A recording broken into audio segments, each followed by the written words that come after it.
Welcome in, ladies and gentlemen, to another great day here in Hillsboro, Kansas.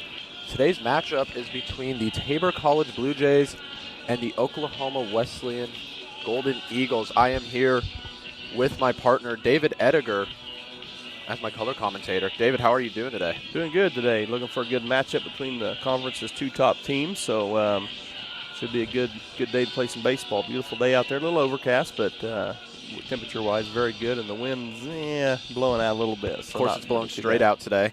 Oklahoma Wesleyan coming off their first series loss of the season, losing the series to Ottawa this past weekend. How do you think they're going to bounce back today? Well, it's really tough to say. I mean, they're not, honestly, in any danger of losing that top spot in the conference. So it depends on how their coach wants to approach things today. I don't know who they threw this past weekend, who they're going to throw today. We're going to throw quite a few people by talking with Skip, just because we're trying to get through the series, and we have our big one this weekend. Oklahoma Wesleyan, they have a big one as well coming up. And so, I think they're obviously a very good team, so they'll bounce back and play just fine. Once again, Golden Eagles coming off of their first series loss year against Ottawa. Tabor coming off this last weekend series, a 3-game sweep of the Southwestern Mound Builders. How do you think Tabor played this last weekend, and what does that mean going into today? Well, I thought they played really well. They got some timely hits. They had really good pitching. Mike Selleck pitched outstanding in the game that he pitched. He gave up the one home run, really the only mistake he made the whole game, and came back and we held them off and won that one 5-1. But he gave us 9 complete.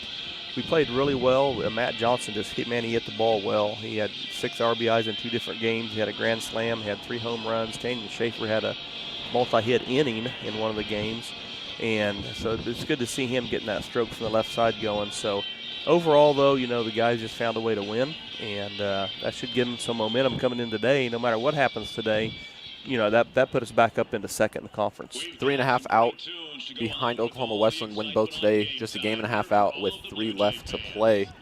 Going into the last weekend of regular season play before that conference tournament starts. They are given the responsibility and authority to enforce the rules of the game. We encourage you to treat the officials with the workers for today: home plate umpire Ryan Stork, first base umpire Tyler Wilson, third base umpire Darren Begert, scoring statisticians Lily Arthur, public address announcer Josiah Ray, music and scoreboard Aaron Schellenberger, sports information director David Ediger. Running the replay is Riley Ballou Linkstad. Our switcher and producer is Mike Jamison. Our graphics is going to be ran by Riley Ballou Linkstad. And once again, your commentary is going to be Jim Gassman and David Ediger today. Here are the KCAC standings as of today. Number 7, Oklahoma Wesleyan on top with a 24-3 record. Tabor College at 21-7 in conference. Number 23, McPherson, 21-9. Kansas Wesleyan in 4th at 21-9. Then you have Ottawa in 5th, Bethany in 6th.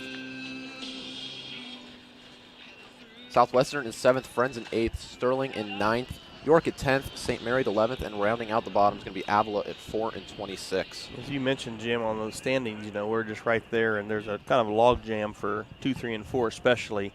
And we were talking a little bit earlier that if they would end up tying with Kansas Wesleyan, we'd get the tiebreaker over them. If there's a 3-way tie, it gets a little messy. Actually, on the standings, like we were talking, Kansas Wesleyan is below them. If what you just saw, they're actually ahead of McPherson because they own the tiebreaker with McPherson. And like you said, that'll get messy because we have the tiebreaker on Kansas Wesleyan. Kansas Wesleyan has the tiebreaker on McPherson, but McPherson has the tiebreaker on us. So then it's going to go to this other formula. It's runs for, runs against, something like that, to where seeding will be determined. But it's going to be huge if Tabor can lock up the 2 seed after this weekend to get that bye going into the tournament.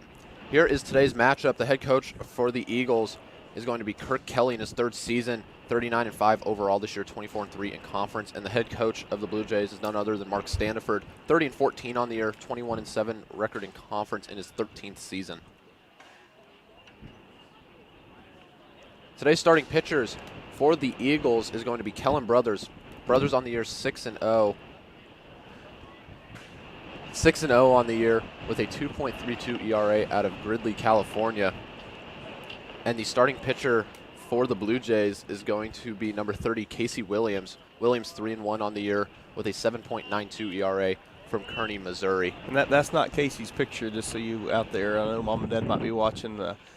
Try to get everything in there the right way, but that's not Casey's picture. But he is starting, just so you guys don't get confused out there. If you see that, there we go. There's Casey. Boy, that's a quick change. We got one of the best in graphics in Riley Blue Lingstad up there. He can change things in a hurry, and so there's Casey. There you go. Now we're good to go. Here's today's starters for the Blue Jays. Designated hitter number 5, Rob Eisenhower. Shortstop number 1, Matt Johnson. Right fielder number 8, Kelsey Weems, hitting 3rd. Catcher number 2, Leo Aguilar, hitting 4th. 5th is going to be center fielder number 34, Tanyan Schaefer.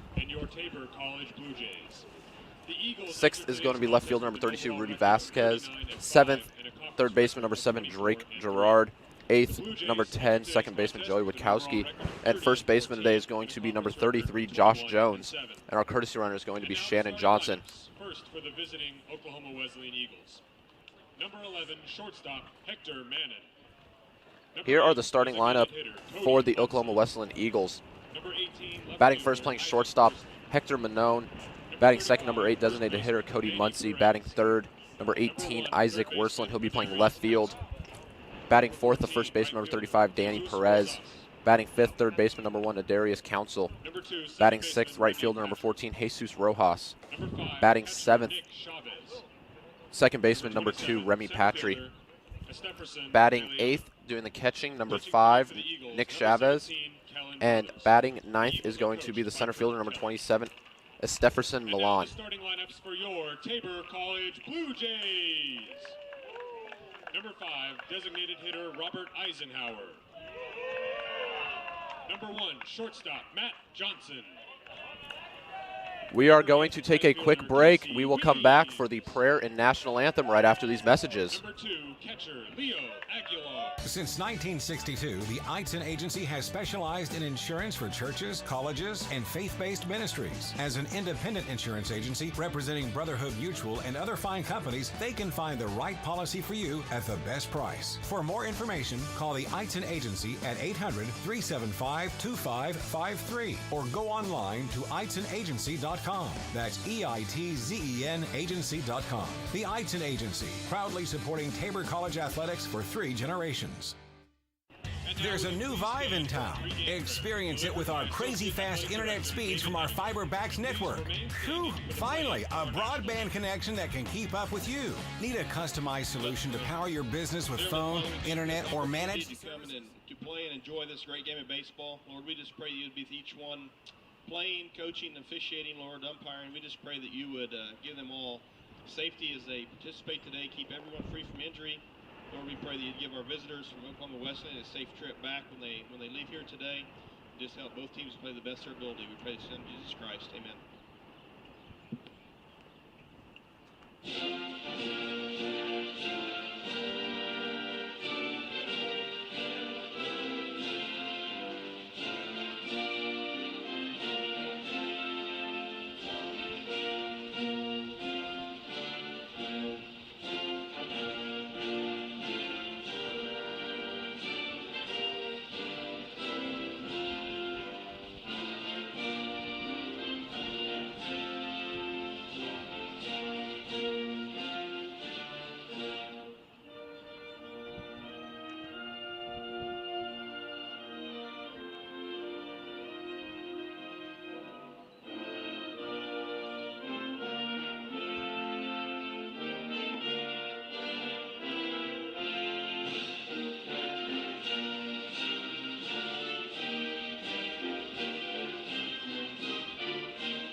The Kansas Collegiate Athletic Conference and the NAIA are committed to maintaining the true spirit of competition in athletics.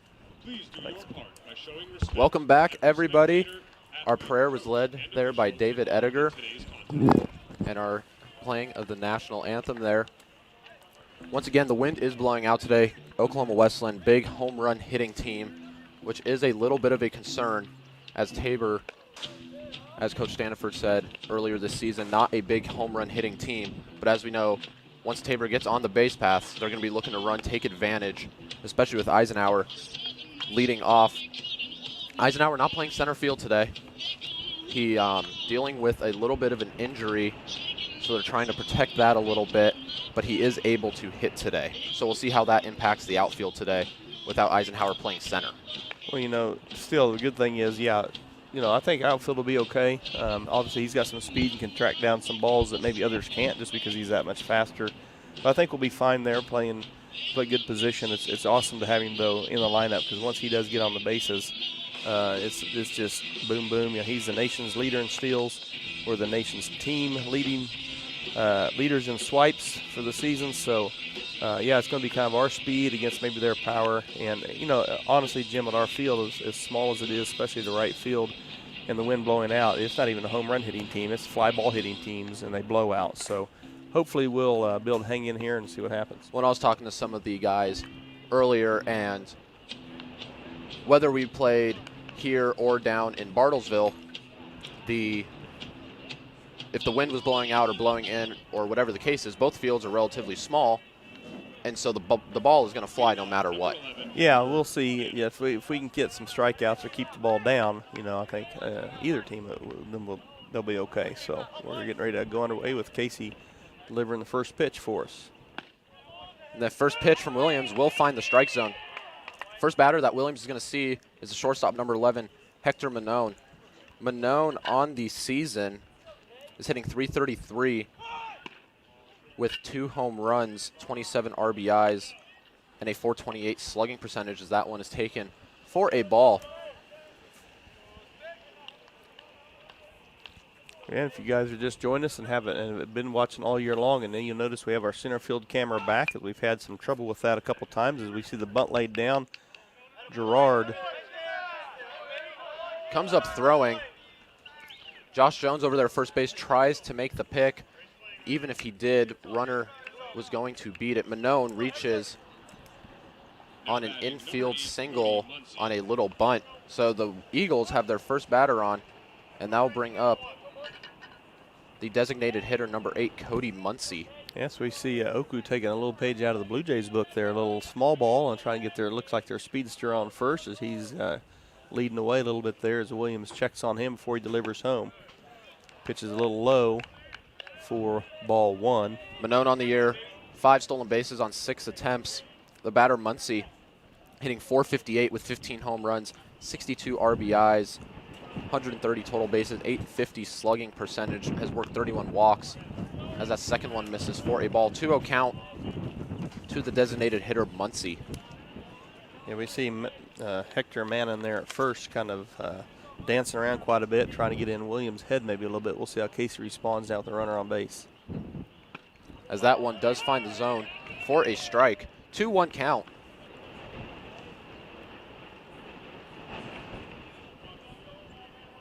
Be interesting to see if the Eagles try to move Mannon up to second. Aguilar, great defensively behind the plate, has a very strong arm. He can throw out the best there at second base. As that one misses just a little low for ball 3. 3-1 count. We can see Casey trying to keep the ball down in the zone here. Just a little below the knees with that delivery. 3-1 pitch is fouled off. Full count now to the number 2 hole hitter. One thing behind Williams is our defense has been playing outstanding. This weekend with the series we talked about at Southwestern, I believe we only had 2 errors, 1 or 2 for the whole series, which is outstanding.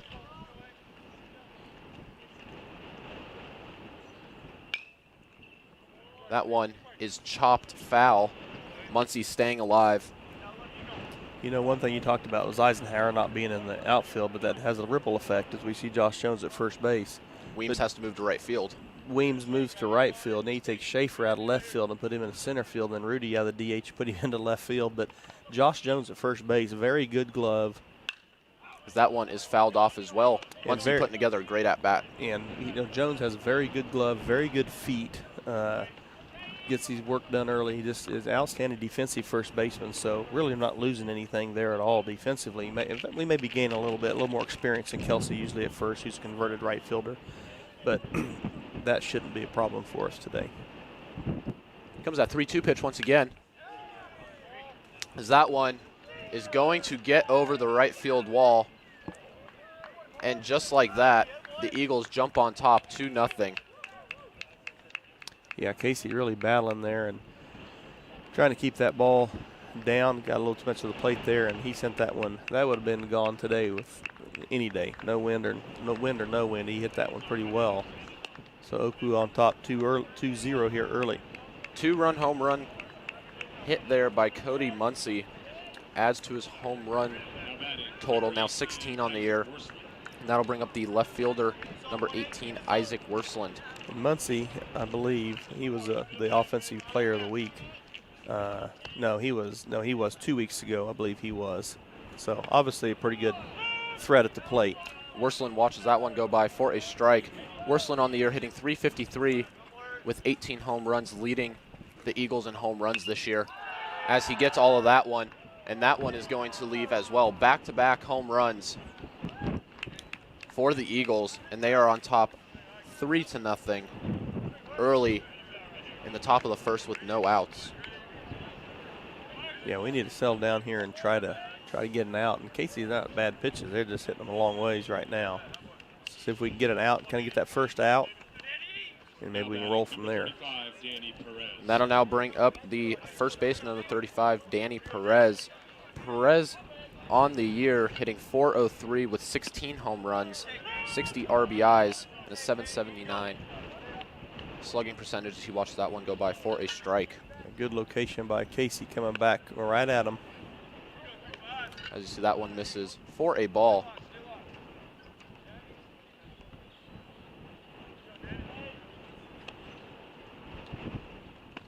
That one finds a zone for strike 2. Williams starting to work at now of a quicker pace, trying to find himself in a rhythm after giving up back-to-back home runs. As he tries to get Perez to chase that one in the dirt. Nice block there by Leo behind the plate. You'll see that quite a bit. I know pitchers have confidence they can throw it about anywhere, and Leo's going to keep them in front. Even with runners on base, he knocks everything down, does a good job. As that one misses down for ball 3. Full count now to Perez.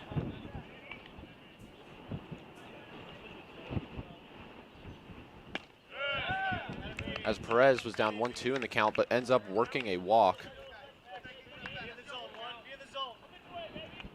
Yeah, Casey trying to cut that a little too fine. You know, a little nervous. You give up 2 back-to-back home runs with that 3-2 pitch. You know, you want to make it close enough to where they're going to offer at it, but not just throw it over the middle, and issued the walk there. That'll bring up the third baseman, number 1, Darius Council. Council on the year hitting .297 with 11 home runs, 37 RBIs, and a .630 slugging percentage. As that one misses for a ball. Aguilar going out to talk to Williams very briefly. Maybe just kind of settle Casey down a little bit here. Tell him, hey, let's just keep working to stay with our game plan. Let's keep it where we need to go. I don't think that Perez, I shouldn't say he's not going to steal many bases, but I don't have the stats in front of me. You probably do. He doesn't. He looks more like a power guy, Jim, more than a fleet of foot on the bases here. But, you know, guys like that can run as well. Perez, 1 stolen base on 2 attempts this year. And his lead isn't big. That one misses for ball 2. 2-0 count to Council.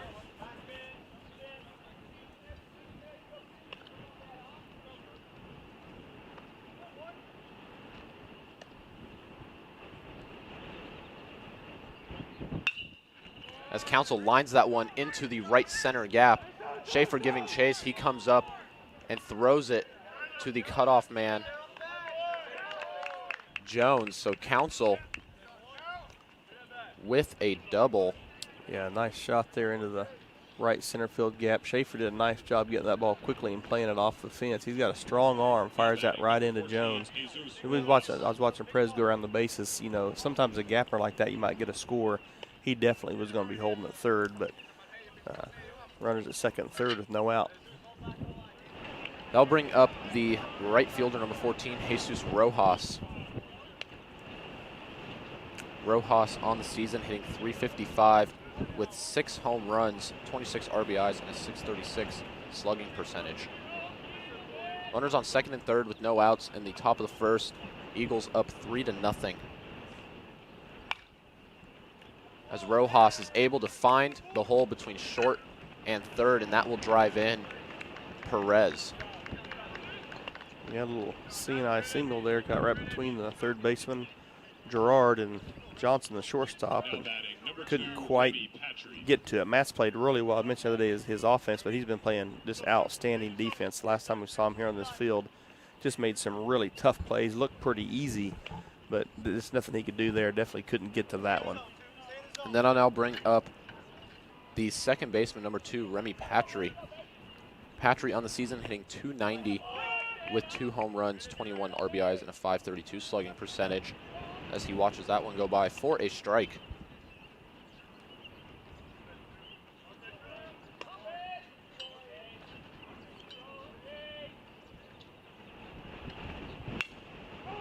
There's the 2 ball, 6-4. 6-4 put out fielder's choice for Patry, but he does drive in the RBI. I thought Johnson might just go ahead and come across the bag here as we see the replay of that ground ball. I thought maybe Johnson would just go ahead and come across, but he made for a strike. Yeah, Tabor could definitely use a ground ball here for double play. That one just misses. Looks like maybe a little outside or a little low. Jim's got the good seat up here in the upper deck, as he can see kind of both. I've got to lean real far around the pillar to see the batter. So 1-1 count to Chavez. Patry standing on first. As that one misses for ball 2. 2-1 count. Looking to get a double play ball and get out of this inning. And get the Blue Jays up to the plate and see if they can respond.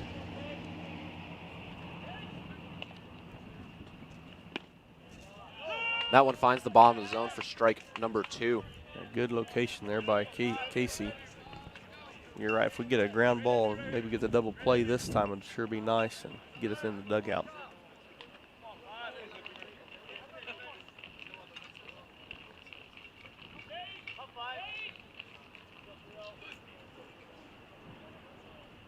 Two count.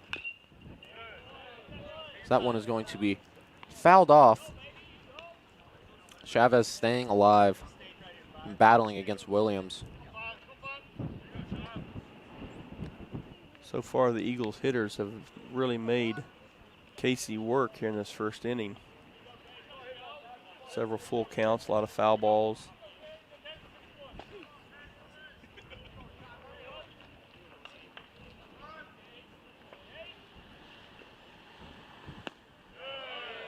That 2-2 pitch is looked at for ball 3. Missed just a little low. Boy, the Blue Jays really wanted that. We can hear him kind of groaning a little bit as we see the replay here of that pitch. Can't quite tell from there the height. But a good looking pitch by Casey. 3-2 pitch. Misses in the dirt for ball 4. You know, that's what we can't have. We can't have too many free passes because they're going to get their share of home runs. We know that. That's what they do. So we can't issue too many free passes. The fewer people on the base, obviously, the better on any game, but especially in a day like today when they can really make you pay in a hurry. That'll bring in the courtesy runner, number 10, Nate Richardson. Now batting for the Eagles is going to be the center fielder, number 27, Esteferson Milan. Milan hitting .439 on the year, 2 home runs, 18 RBIs, and a .667 slugging percentage. As that one hits him, and that will now load the bases for the Eagles.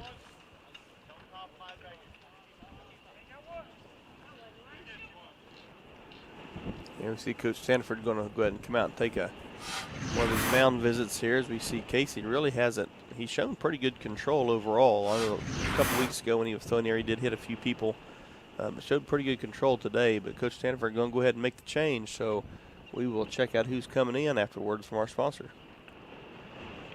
Think about how good it feels when people really get you. Like the friends who come over when a big game is on, the neighbors next door who always bring your favorite buffalo dip, your in-laws who know you need silence during the clutch plays, and everyone who knows about your special post-win fist bump. It's kind of like having a State Farm agent like Paul Brooks. Paul is here to get to know you and understand your life, so he can help make it easy for you to protect what's important. Get an agent that gets you and your fist bumps. Call State Farm agent Paul Brooks in Wichita at 316-721-8181.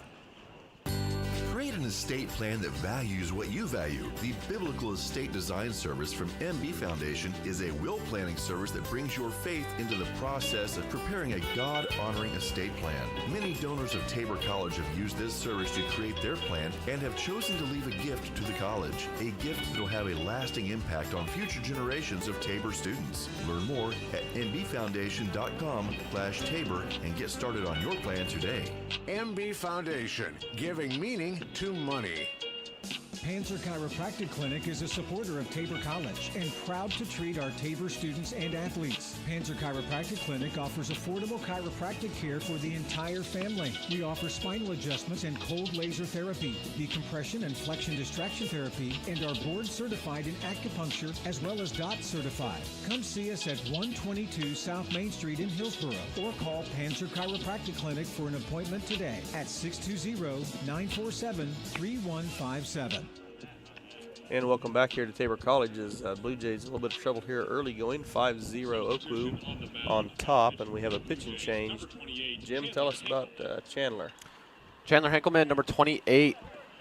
And once again, that is not Chandler's picture. That is Austin Seidel. But Chandler, 6 games this year, 6.94 ERA, 7 strikeouts, 10 walks, 12 hits led up on the year. And he will see the top of the order for the Eagles. So once again, Hector Manone coming up. And that first one that he sees is going to be grounded through that hole between short and third, and that will score 2 runs. Yeah, good effort there by Matt Johnson. Just couldn't quite come up with that. That ball's hit, unlike the one a few batters ago, kind of snuck through there. That one was hit pretty sharply. Matt couldn't get there in time. So 7-0 Eagles.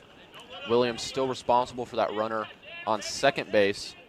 Henkelman now responsible for the runner on first. That'll bring up the designated hitter, number 8, Cody Muncie. Muncie, his last at-bat this inning, hit a 2-run home run over the right field walls. That first one misses for a ball. Yeah, definitely going to pitch Muncie carefully.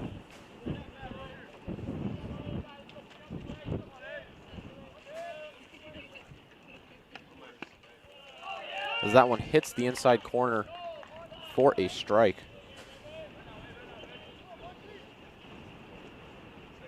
1-1 count to Muncie. Runners on first and second for the Eagles.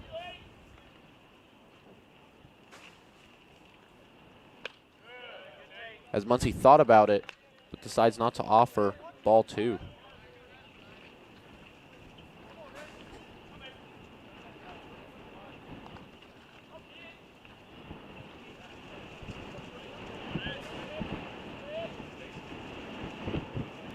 As that one is going to get by the catcher Aguilar, and runners are now going to be on second and third. That double play ball, not a possibility as of right now, but it is a 3-1 count now to Muncie. Yeah, we talked about Leo's defensive ability. That time he got a little lax. You know, he just tried to backhand instead of really sliding over. So needed to really get that one blocked for that double play ball, but now it's gone. As that one is going to be fouled off for strike 2. Full count now to Muncie.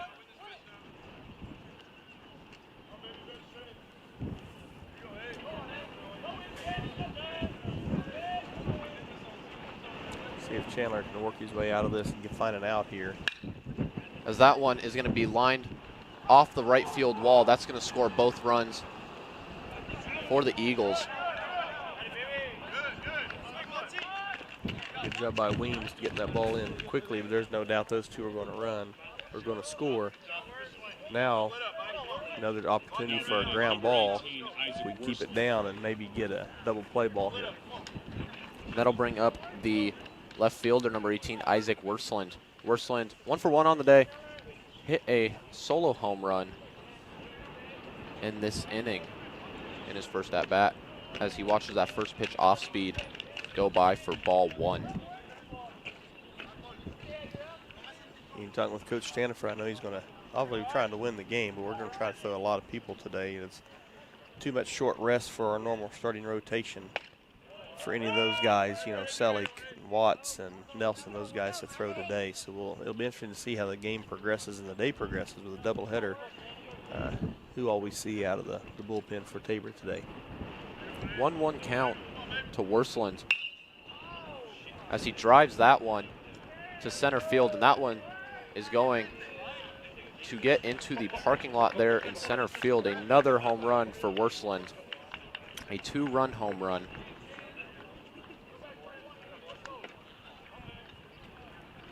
And the Eagles are on top 11-0 in the first inning with only 1 out.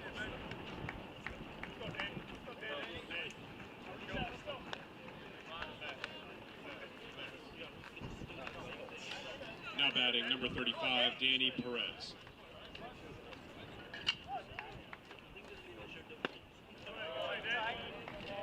Danny Perez up to bat now. First at bat, he walked as he swings and misses at that off speed for a strike. That one is going to get chopped to Witkowski at second, who makes the play for the second out.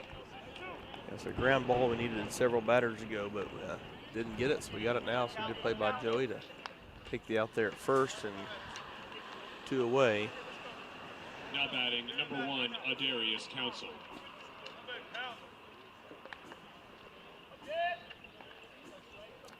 Third baseman number 1, Adarius Council, up to bat. First at bat today, hit a double, and he gets hit by a pitch. It's like Chandler's trying to overthrow maybe a little bit there. As I was watching him, he really reared back and fired that one in there. Let it go a little early. And that'll now bring up the right fielder, number 14, Jesus Rojas. Rojas in his first at bat hit a RBI single.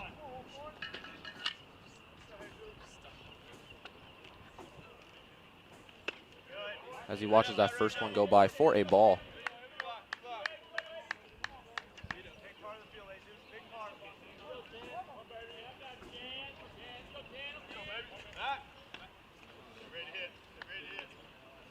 Chandler keeping a close eye there on Council. As that one will hit Rojas as well. That'll now bring up the second baseman, number 2, Remy Patry. Patry, in his first at-bat today, had an RBI fielder's choice.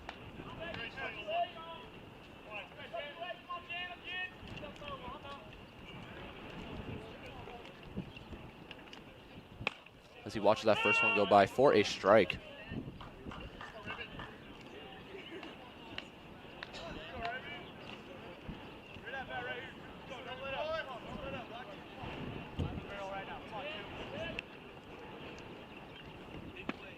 That one is looked at for strike 2.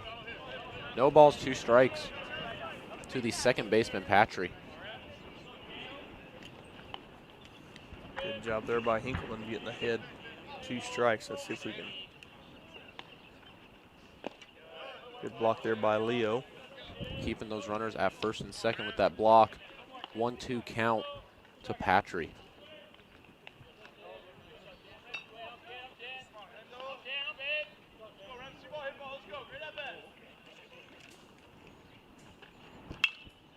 As Patry fouls that one off to stay alive. Count remains 1 ball, 2 strikes. Patrick just a little late on that one. Shot that over to the soccer fields.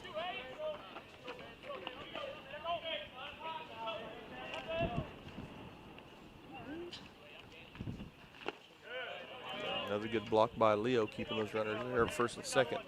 2 balls, 2 strikes to Patry.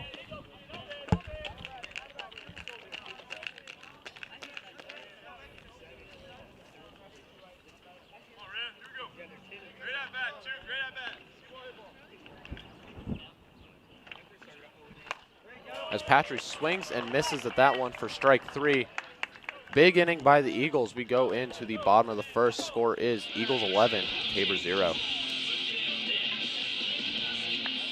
Since 1962, the Eitzen Agency has specialized in insurance for churches, colleges, and faith-based ministries. As an independent insurance agency representing Brotherhood Mutual and other fine companies, they can find the right policy for you at the best price. Finally, a broadband connection that can keep up with you. Need a customized solution to power your business with phone, internet, or managed services? Say hello to Vive. We're here to simplify your life with technology that works. See how at vivebroadband.com.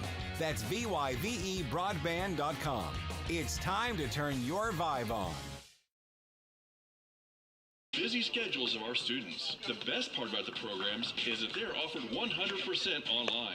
For more information, Hillsboro Ford is your local, family-owned and operated full-service Ford dealer, serving Marion County and the surrounding areas. Come and see us at Hillsboro Ford for all of your automotive needs. Whether it's purchasing a new or used vehicle or visiting our well-trusted service department, our staff is committed to give you a top-notch experience. We service every make and model and can handle all service jobs, including tires. We're at 202 South Main Street in downtown Hillsboro and online at hillsborofordks.net. Hillsboro Ford, where service makes the difference.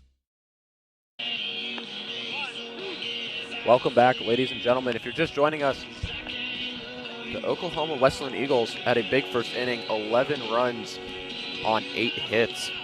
Blue Jays just getting back into the dugout, going into the bottom of the first, trying to find an answer, maybe rattle off a few runs and swing momentum back a little bit. And the first batter that Kellen Brothers is going to see today is going to be the designated hitter number 5, Bob Eisenhower. Well, I guess here's an answer to your question, how they're going to respond. They not only played well offensively the first inning, but now they throw one of their best pitchers out there on the mound against us. So definitely not taking anything for granted. They want to come in here and try to get the job done. Eisenhower on the year hitting .420 with 5 home runs, 31 RBIs, a .639 slugging percentage. And beware of Eisenhower's speed if he gets on base. 38 stolen bases in 43 attempts this year. As you see him watch that first one go by for a strike.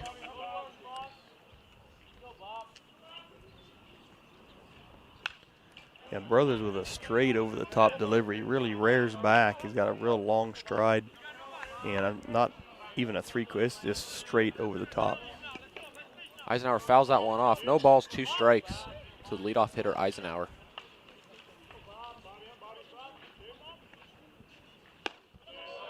As that one misses up for a ball.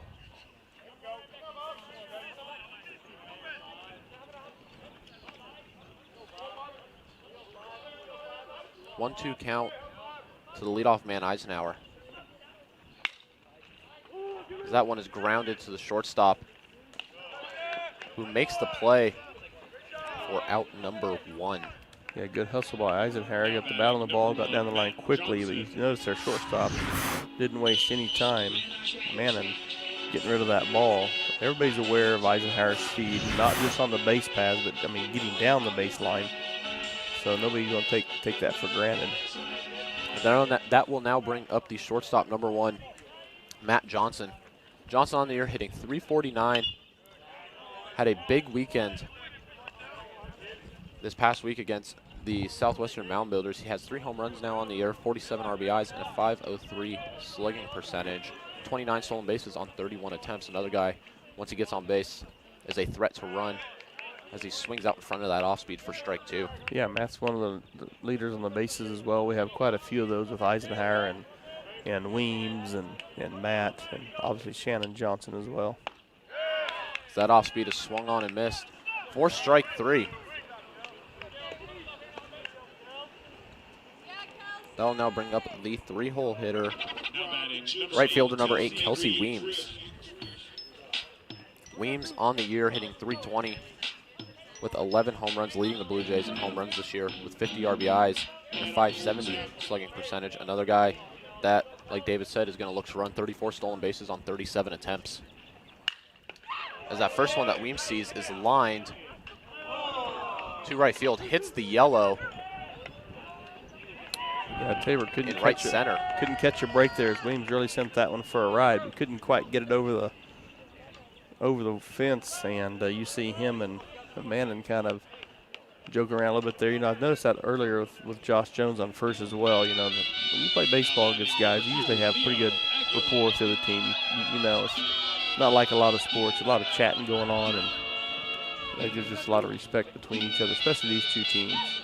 That'll now bring up the catcher number 2, Leo Aguilar. Aguilar on the season hitting .331, 34 RBIs, 3 home runs, a .504 slugging percentage. Coach Stanford here has got some question. So I think the home plate umpire is sending him to the first base umpire, and he's going to find out what exactly happened out there.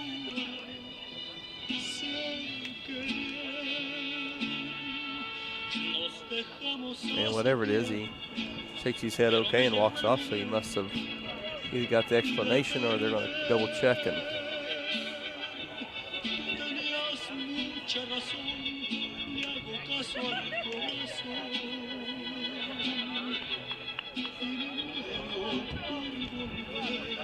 that's okay. But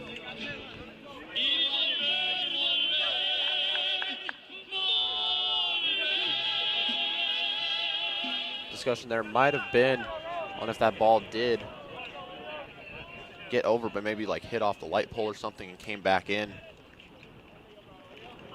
Regardless, Weems standing on second, hopping around out there. Aguilar watches that first one go by for a ball.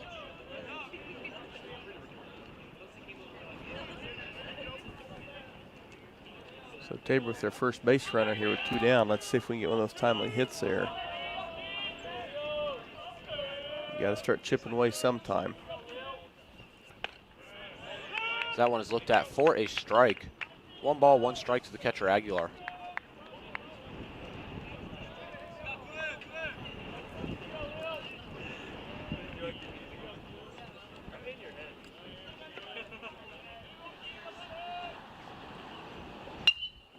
As that one is going to find the hole right there between shortstop. That will drive in. Weems, RBI single by Aguilar. Blue Jays on the board. Yeah, good piece of hitting there by Leo. You know, Tabor, as we see the replay here, that's going to go right back up the middle. And Weems off and running, definitely going to score easy. Schaefer up to bat now, but you know, obviously Tabor's tested a little bit here, give up 11 runs. You're down 11-0 and you're home field after a half inning. What are you going to do? And you can either choose to fight or you can choose to roll over. And right now, Tabor's going to try to keep plugging away here. Shannon Johnson comes in to pinch run for Aguilar. Now batting for the Blue Jays is going to be the center fielder today, number 24, Tanyan Schaefer. As he watches that first one go by for a strike. Schaefer on the season hitting .295, 4 home runs, 20 RBIs, and a .473 slugging percentage. Southwestern the other day, he had a home run, solo shot to get us going, and then that same inning I put a double that scored another run. So Schaefer, if he can continue hitting the ball well, maybe we get Johnson moved around here to third. As Schaefer watches that one go by for a ball. 1 ball, 1 strike to the center fielder, Schaefer. As Johnson takes off. And a great throw by Chavez. Gets Johnson out at second trying to steal. Johnson got a great jump, but Chavez with a strong throw down to second, and honestly great placement on the throw. Put it right there. Johnson slid right into the tag. Yeah, as we see the replay here, it was a great jump by Shannon, but look at that throw. You got to give him credit. That's just a really good throw and tag. But, you know, Tabor's going to keep running. That's just what we do. Blue Jays plate 1 in the inning. Going to the top of the second, score is OKWU 11, Tabor 1. Sooner or later, you might need some extra storage space. When that day comes, Fleming's Mini Store All is ready and waiting. Fleming's Mini Store All has 5 locations and has been serving the Hillsborough and Marion area since 1990. They've got a variety of storage size options and can even handle boats and RVs. To learn more, just visit FlemingsMiniStoreAll.com or give them a call at 620-382-5550. Fleming's Mini Store All, the solution for your storage problems. Think about how good it feels when people really get you. Like the friends who come over when a big game is on, the neighbors next door who always bring your favorite buffalo dip, your in-laws who know you need silence during the clutch plays, and everyone who knows about your special post-win fist bump. It's kind of like having a State Farm agent like Paul Brooks. Paul is here to get to know you and understand your life, so he can help make it easy for you to protect what's important. Get an agent that gets you and your fist bumps. Call State Farm agent Paul Brooks in Wichita at 316-721-8181. Welcome back, ladies and gentlemen. David forgot to hit his on button as Henkelman still out to pitch, and the first batter he's going to see is the catcher, Nick Chavez.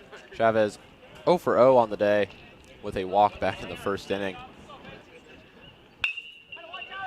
That one is going to be lined into right field. Weems is going to hold Chavez at first for a single. It was a tough play for Kelsey out in right field. That ball was just stayed down. It's one of those where you thought he might have a shot, and he didn't. So the route he took wasn't the best that got by him, but recovers quickly, and that strong arm gets into second. You got his arm strength coupled with the runner who's not the fastest, and that's just going to be a long single today. Now coming up is going to be the 9-hole hitter, center fielder number 27, Stefferson Milan. As that first one finds the zone for a strike. Credit to Henkelman, doing a very good job so far, coming in out of the bullpen and getting ahead of guys. It'll be interesting to see how many innings we can get out of Chandler today. He takes a check there of Richardson, chases him back to first.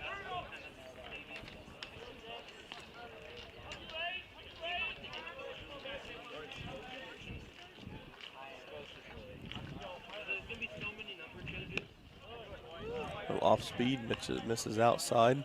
Richardson is a threat to run 14 stolen bases on 16 attempts this year. 1-1 count. Usually your courtesy runners probably got a little bit of speed, so.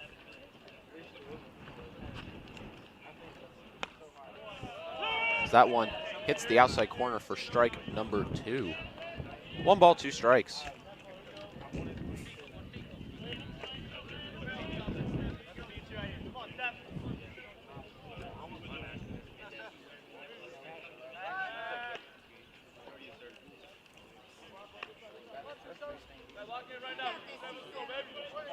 Not in the end, see something close.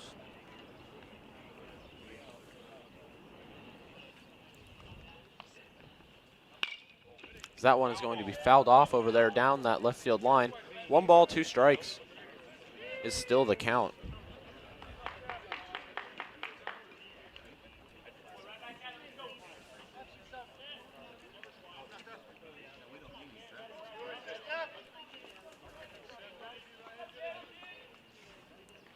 One-two pitch once again. Fouls off his own foot, so he will stay there.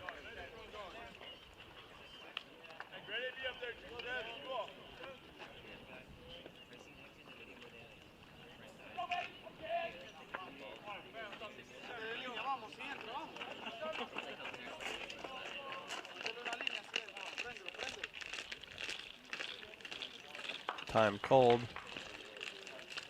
as Hinkelman steps off. Richardson standing on first, 1-2 count to Milan.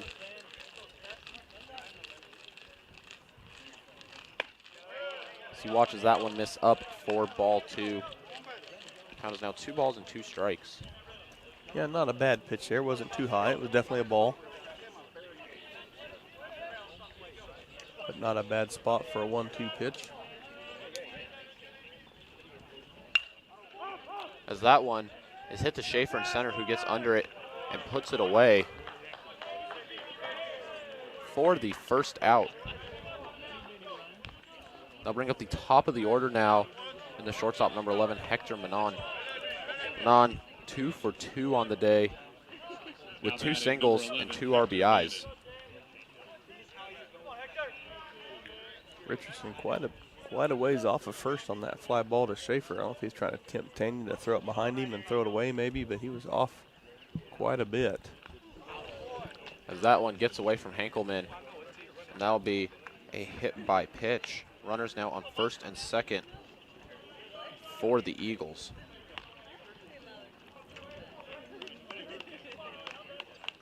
That'll now bring up the dangerous designated hitter, Cody Muncie. Muncie 2 for 2 on the day.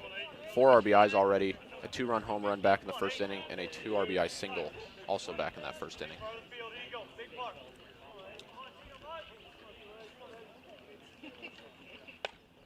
As Muncie watches that one miss for a ball.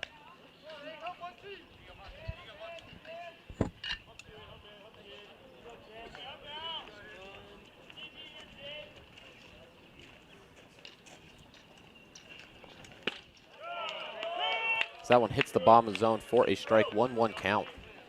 Good pitch there by Chandler, good location.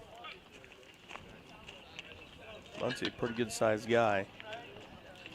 Not real tall, but just thick and strong, as you can tell.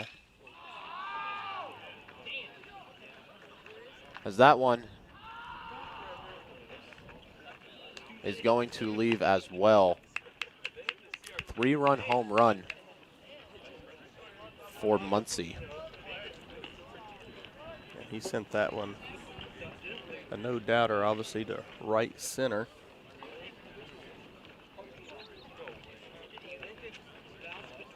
That clears the bases for the Eagles. And that'll now bring up the left fielder, number 18, Isaac Worsland. Worsland 2 for 2 on the day with a solo home run and a 2-run home run back in the first inning. And there's what we just talked about, but, you know, had a runner on first and ended up hitting the batter. Now you got an extra one on, then you got a home run guy right there. So those are the things that really going to make it a long day. As Worsland watches that one go by, 1 ball, 1 strike.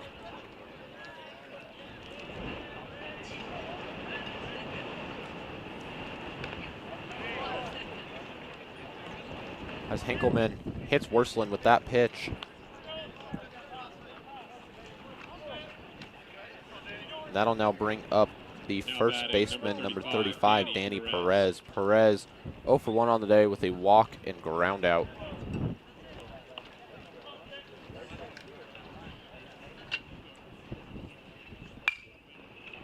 Great play by Josh Jones over there, making the pick. Blue Jays get the double play ball.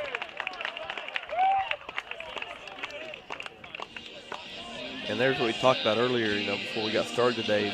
Defensively, Josh Jones is as good as I've seen at first base. As we see a replay here from the camera behind home, he just shot right down first base, and Josh to his knees, quickly gets up, shifts his footwork right back. You can see shifting over to our first base camera. So outstanding work there by Josh Jones at first, and by Riley up in the booth with our camera angle for the replay. So Tabor gets out of that one without much damage, only allowed 3 that inning, so down 14-1 after 1.5. Create an estate plan that values what you value. The Biblical Estate Design Service from MB Foundation is a will planning service that brings your faith into the process of preparing a God-honoring estate plan. Many donors of Tabor College have used this service to create their plan and have chosen to leave a gift to the college, a gift that will have a lasting impact on future generations of Tabor students. Learn more at mbfoundation.com/Tabor and get started on your plan today. MB Foundation, giving meaning to money. Panzer Chiropractic Clinic is a supporter of Tabor College and proud to treat our Tabor students and athletes. Panzer Chiropractic Clinic offers affordable chiropractic care for the entire family. We offer spinal adjustments and cold laser therapy, decompression and flexion distraction therapy, and are board certified in acupuncture as well as DOT certified. Come see us at 122 South Main Street in Hillsboro or call Panzer Chiropractic Clinic for an appointment today at 620-947-3157. Bottom of the second we go. 5-6-7 due up for the Blue Jays. And leading off is going to be center fielder number 24, Tanyan Schaefer. Schaefer was hitting last inning until Johnson got thrown out to end the inning, so he is going to be leading off as he watches that first one go by for a ball. Like we mentioned, Tanyan had a good hitting weekend over at Southwestern. Hopefully he can ride that momentum into today. As he swings through that one for a strike.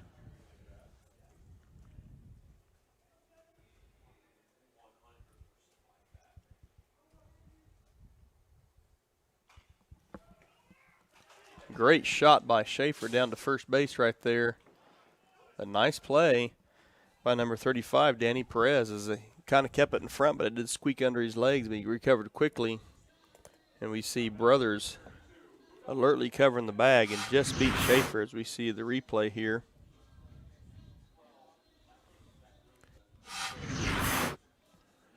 As our replay machine froze on that one, so we didn't see it, but a good play there by Perez at first base. We initially thought that was going to get away, but he knocked it down enough to where it stayed actually on the dirt. And he turned and made the play to Brothers for an out. That'll now bring up the left fielder for the Blue Jays, number 32, Rudy Vasquez, as he lines that one into left field for a single. You going to put an out on the board?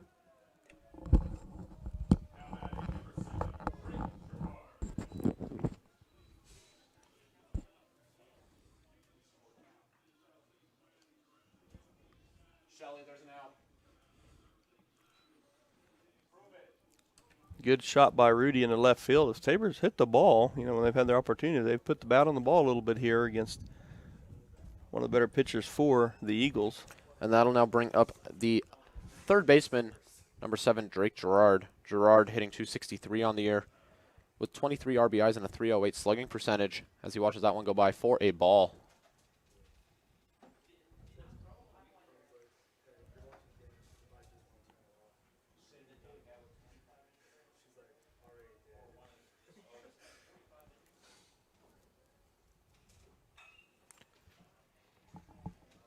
Five, 4, 3 double play for the Eagles. And that will send us into the top of the third. Score still remains Eagles 14, Blue Jays 1. Since 1962, the Eitzen Agency has specialized in insurance for churches, colleges, and faith-based ministries. As an independent insurance agency representing Brotherhood Mutual and other fine companies, they can find the right policy for you at the best price. For more information, call the Eitzen Agency at 800-375-2553 or go online to EitzenAgency.com. That's EITZEN agency.com. The Eitzen Agency, proudly supporting Tabor College athletics for 3 generations. It's time to turn your vibe on. Tabor, and I know the lead looks insurmountable, being on 14-1, giving 11 in an inning, but it's not. But you got to play really well the whole inning. But the most important thing is, too, you want to try to find something to carry into the second game of today, Jim. Yep, and at this point, it's just going to be chipping back for the Blue Jays, trying to find something as that first pitch is fouled off over there by the soccer fields. Like we were saying, just Blue Jays really need to chip back, find something to ride into the second game with, and who knows, maybe they throw up a couple zeros here and find their way back into this ball game. As Blue Jays have hit the ball hard a few times, they've just been right at people for half the times. I'll say we've had some base runners on. We have hit the ball well. But a couple of them, like you said, it's like the last one was a nice hit, but it was right at the third baseman for a double play. As we see, there's Gerard picks it up. Drake's got a really strong arm coming from third base. A little high chopper. He had to wait for it to come down. Made a strong throw for out number 1. That retires Adarius Council, and that will bring up now the right fielder, number 14, Jesus Rojas. Rojas on the day, 1 for 1 with a hit by pitch and an RBI single. We see the replay here. That ball way up in the air. Drake had to just wait for it to come down and actually jump to get it. Makes a nice strong throw across the diamond to Jones for out number 1. As that first pitch misses for a ball. That one finds the zone for strike 1.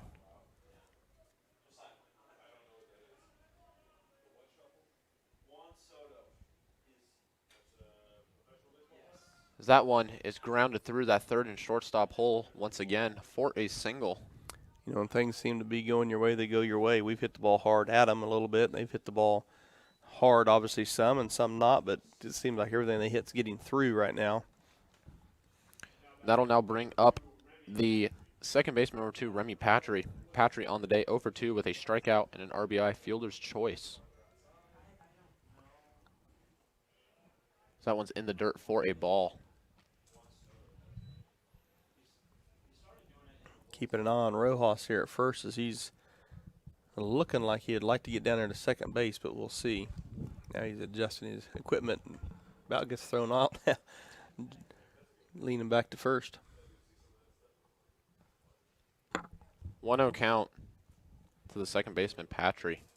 Rojas standing on first, 1 out in the top of the third. There's a ground ball that once again finds a hole. And runners now on first and second for the Eagles. And that will bring up the catcher, number 5, Nick Chavez. Chavez on the day, 1 for 1 with a single and a walk. Yeah, Chavez, looks like several left-handers in the lineup for OKWU, which obviously bodes well on our field with the wind blowing out.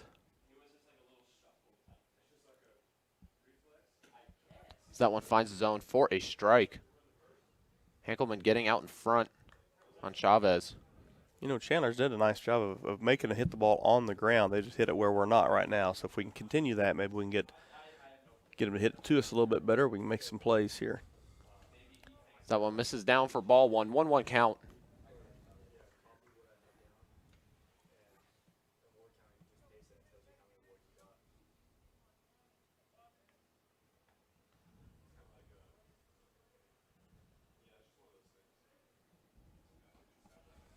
That one misses as well for ball 2.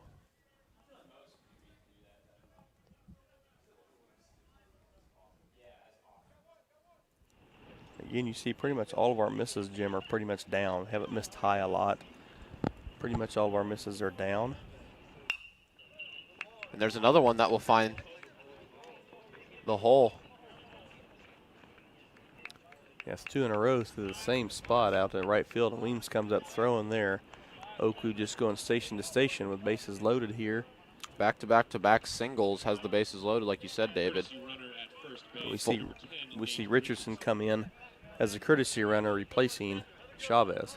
And that'll now bring up the 9-hole hitter, center fielder number 27, Stefferson Milan. Milan on the day, 0 for 1 with a flyout and hit by pitch. As that first one finds the zone for a strike. Definitely like to get the 9-hole hitter out here in this situation. Bases loaded, like to turn over a double play ball here. Don't really want to go back to the top of the lineup the way they've been hitting with anybody on base. That one is swung on and missed for strike 2. Looks like the bat came back and hit Leo there in the hand. Yeah, that's going to be devastating to us if for something we had to take Leo out of the game. We see the replay here.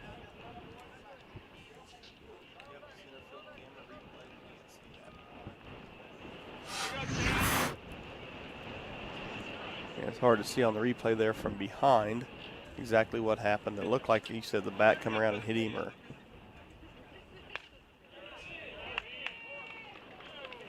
as they check down to the first base umpire on that check swing, and they say he did not go around. Very close call. As I was mentioning, though, if we lose Leo, Bob's our other catcher, really our backup catcher, and he's out as far as. And as Stefferson Milan hits a 2-strike grand slam over the left field wall. And that'll now put the Eagles on top 18-1. Yeah, your number 9 hitter just hits a grand slam. You know things are going your way for sure. We was talking about our catching situation as we see Coach Stanford coming out to the mound. You know, Eisenhower came here as a catcher. Now he's in the center field position, which has boded really well for Tabor. Defensively, Leo's done an outstanding job behind the plate. You know, we got to see Bob catch over at Central a couple weeks ago and just did an outstanding job as well. But now with him being out of the lineup as far as defensively goes. Your other backup would be TJ English. Yep. And then he'd been down to TJ. So we'll see what Coach Stanford does here as he's trying to give him a little instruction. We'll be back in a minute. Hillsboro Ford is your local, family-owned and operated full-service Ford dealer, serving Marion County and the surrounding areas. Come and see us at Hillsboro Ford for all of your automotive needs. Whether it's purchasing a new or used vehicle or visiting our well-trusted service department, our staff is committed to give you a top-notch experience. We service every make and model and can handle all service jobs, including tires. We're at 202 South Main Street in downtown Hillsboro and online at hillsborofordks.net. Hillsboro Ford, where service makes the difference. Sooner or later, you might need some extra storage space. When that day comes, Fleming's Mini Store All is ready and waiting. Fleming's Mini Store All has 5 locations and has been serving the Hillsboro and Marion area since 1990. They've got a variety of storage size options and can even handle boats and RVs. To learn more, just visit FlemingsMiniStoreAll.com or give them a call at 620-382-5550. Fleming's Mini Store All, the solution for your storage problems.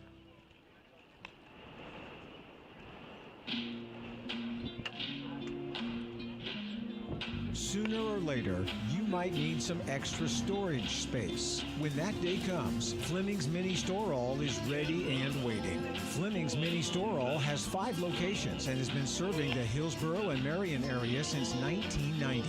They've got a variety of storage size options and can even handle boats and RVs. To learn more, just visit FlemingsMiniStoreAll.com or give them a call at 620-382-5550. Fleming's Mini Store All, the solution for your storage problems.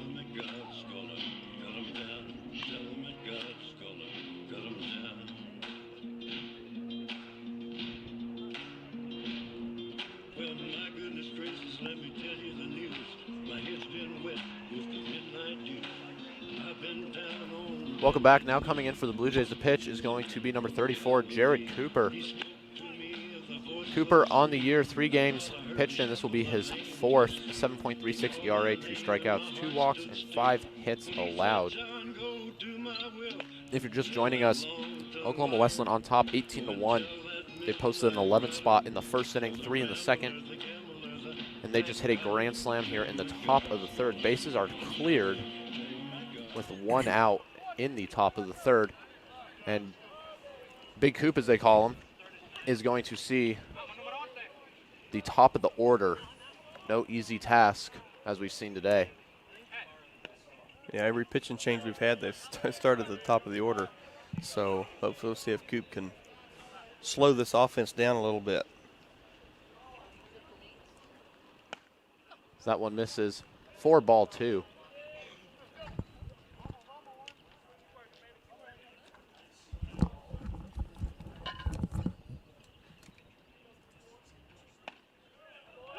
As that one finds a zone for a strike. 2 balls, 1 strike.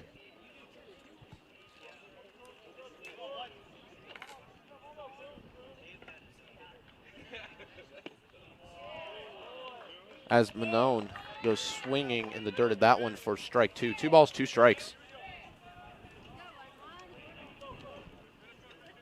As we had Carol Hunt waving to us. And Manone swings through that one. So good start by Big Coop, comes in and records a strikeout right away. So that's a positive start. Now batting number 8, Cody Muncy. As we see a replay here from the center field camera, that high fastball kind of rides in just a little bit, couldn't catch up to it.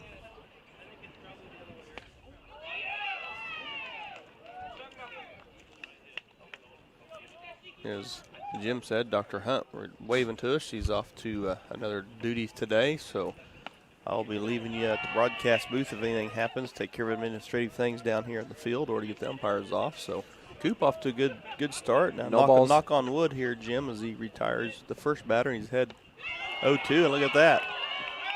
So he comes in and mows him down for 2 quick outs. So let's see if Tabor can't, at least get the bats alive a little bit here and ride a little bit of that momentum into their half of the 3rd. As we see the second strikeout, as that ball just died at the end. Down, swings over the top of it. We'll be back with you in just a minute. Think about how good it feels when people really get you. Like the friends who come over when a big game is on, the neighbors next door who always bring your favorite buffalo dip, your in-laws who know you need silence during the clutch plays, and everyone who knows about your special post-win fist bump. It's kind of like having a State Farm agent like Paul Brooks. Paul is here to get to know you and understand your life, so he can help make it easy for you to protect what's important. Get an agent that gets you and your fist bumps. Call State Farm agent Paul Brooks in Wichita at 316-721-8181.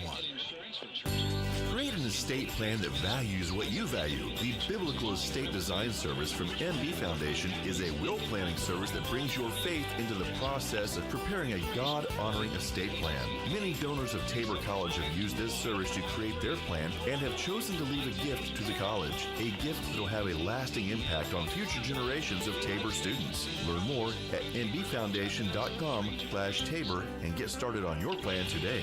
MB Foundation, giving meaning to money.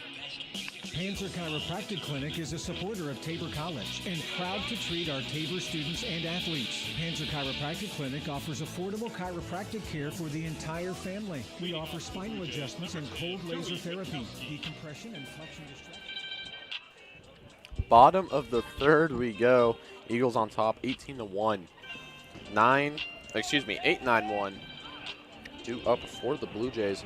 That 8-hole hitter is going to be the second baseman, number 10, Joey Witkowski. Witkowski on the year, hitting .264 with 2 home runs, 36 RBIs. Oh, As Manone, the shortstop, makes a great adjustment, lays out and makes the catch to retire Witkowski.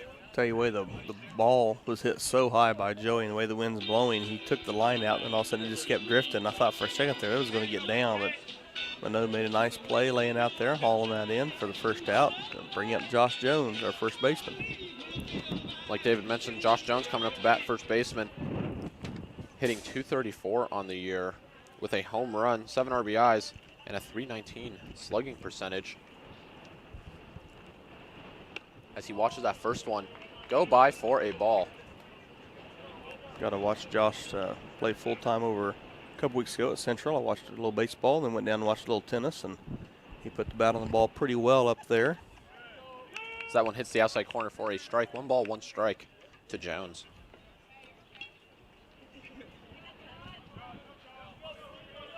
His brother, Coach Jake Jones, standing down there at third base as he watches that one for strike 2. And Josh thought about offering it that one, decided it wasn't the location he wanted, so he let that one go by. We'll see if he can't get a better pitch to drive here. That one in the dirt for a ball. 2 balls, 2 strikes.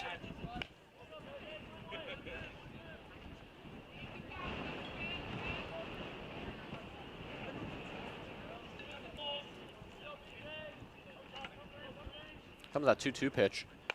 Jones thought about it, but holds up for ball 3. Count is now full. Good job by Jones to let that one slide by. We do have a good vantage point here.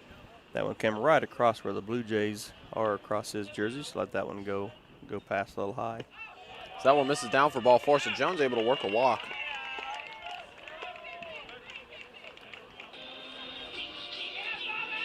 We talked about Jones's really good glove, his good footwork, and how well does he's not a threat to steal down here on first base, but he will be a smart base runner. He runs the bases very well.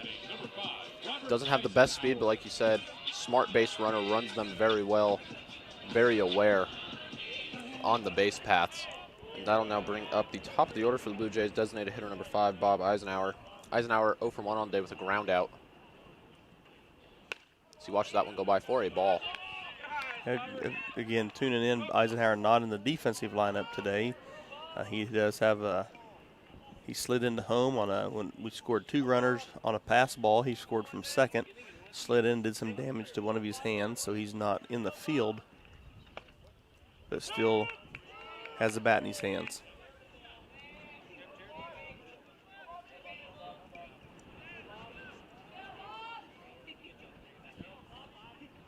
One count to Eisenhower.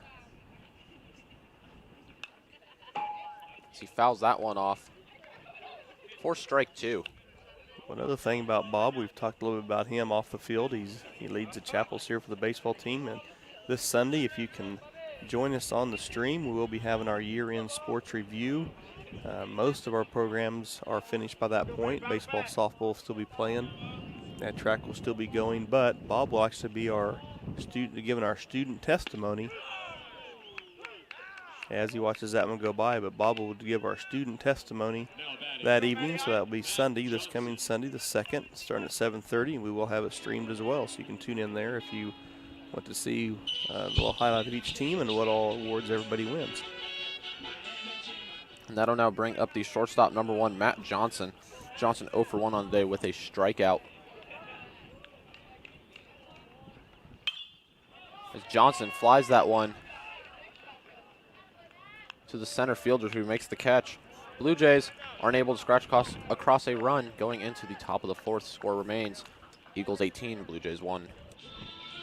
Since 1962, the Eitzen Agency has specialized in insurance for churches, colleges, and faith-based ministries. As an independent insurance agency representing Brotherhood Mutual and other fine companies, they can find the right policy for you at the best price. For more information, call the Eitzen Agency at 800-375-2553 or go online to EitzenAgency.com. That's EITZEN agency.com. The Eitzen Agency, proudly supporting Tabor College athletics for 3 generations.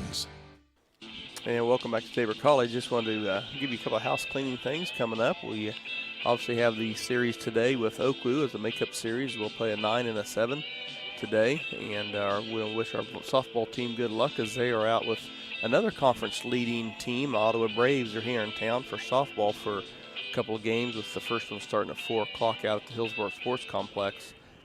I'd like to congratulate our men's tennis team. They'll be making the playoffs, and we'll be playing at Crossover Tennis Center in Topeka, Kansas on Thursday. Their first round matchup will be against Bethel. The guys finished 5th in the conference, so they'll be playing the 4th seeded Bethel College Threshers. I believe that's a 9 o'clock start. This weekend will be senior day on the baseball field here. With Friday we'll be playing Sterling in a 9, and then Saturday I believe the festivities for senior day start at 11:30. And we'll have a doubleheader Saturday as well. And then, of course, the year-end sports review, we mentioned just briefly, will be Sunday. We have our Hall of Fame banquet that evening for 4 inductees into the Hall of Fame. And that starts at 5, and then that will not be streamed.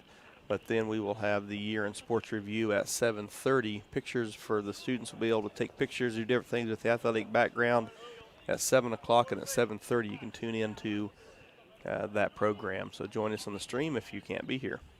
Jared Cooper's still out to pitch after striking out the last 2 batters of the last inning. 3-4-5 due up for the Eagles.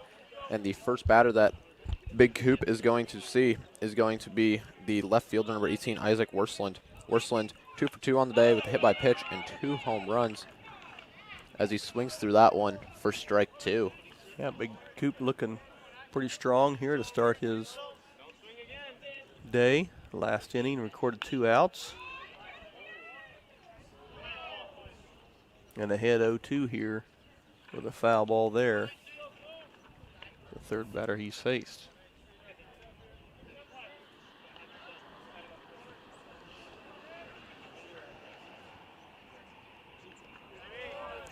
And he hits Worsland on an 0-2 pitch.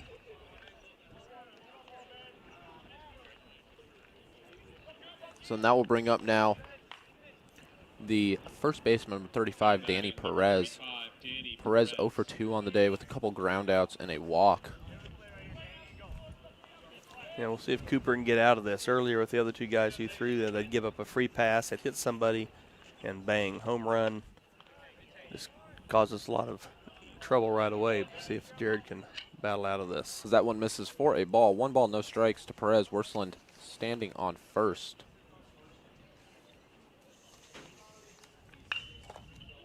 That one is roped down the right field line, but that goes foul.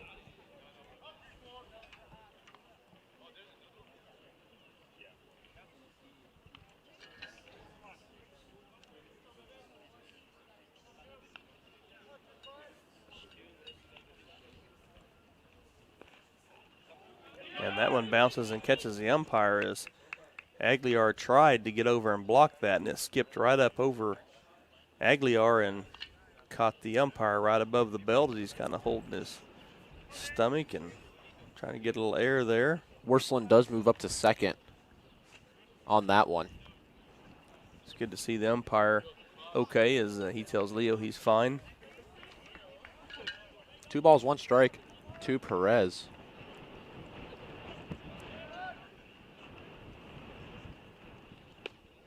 As that one misses up for ball 3.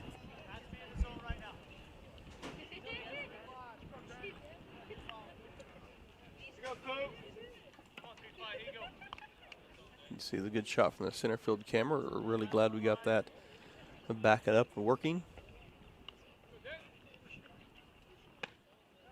As that one misses for ball 4. So Perez able to work another walk. That'll bring up the third baseman, number 1, Adarius Council. Council 1 for 2 on the day with a double, hit by pitch, and a ground out. So runners on first and second after Coop retired too quickly. Struggling here just a little bit, and top of the 4th. As Council lines that one into left field. Vasquez comes up throwing, gets it in quickly, and the bases are now loaded for the Eagles. Yeah, Worsland was thinking about rounding third, and OKWU's third base coach holds him right there, and Rudy did get that ball in quickly to Johnson. And that'll now bring up the right fielder, number 14, Jesus Rojas. Rojas on the day, 2 for 2 with a couple singles and a hit by pitch. Tabor really needing to find an out here, or 2. As that one is going to skip by Aguilar, the runners will advance. Yeah, not much Leo could do with that one. That one hit a few feet in front of him. He shifted well that time, tried to lean forward and smother it off the ground, and it just took a nasty hop in the air off his chest protector and to the backstop, allowing one in and the other runners to move up. 1 ball, no strikes to Rojas. Runners now on second and third for the Eagles with no outs.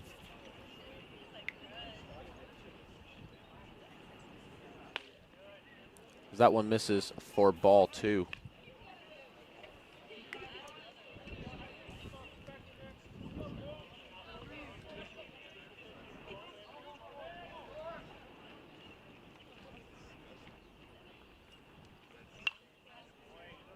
So that one is fouled straight back for a strike.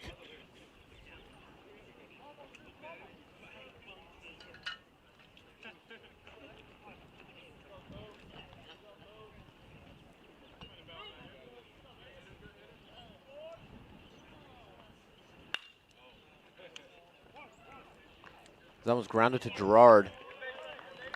Retires Rojas, but another run does come across for the Eagles.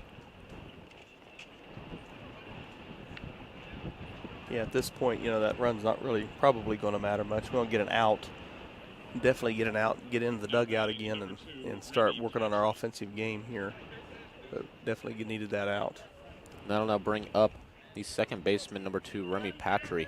Patry 1 for 3 on the day with a single, a strikeout, and a fielder's choice RBI. Runner now on second for the Eagles with 1 out. And Patry up to bat, 1-0 count.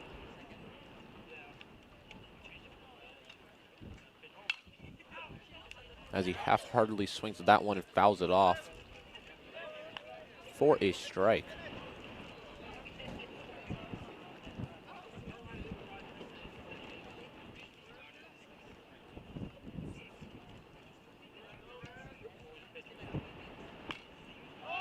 As that one is popped into foul territory. Gerard chasing after it but cannot make a play for strike 2.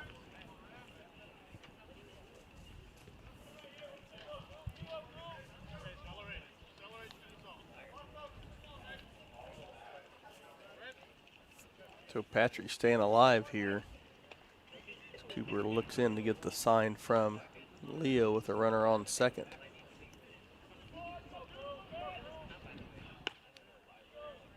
That one misses for a ball. Count even at 2 balls and 2 strikes.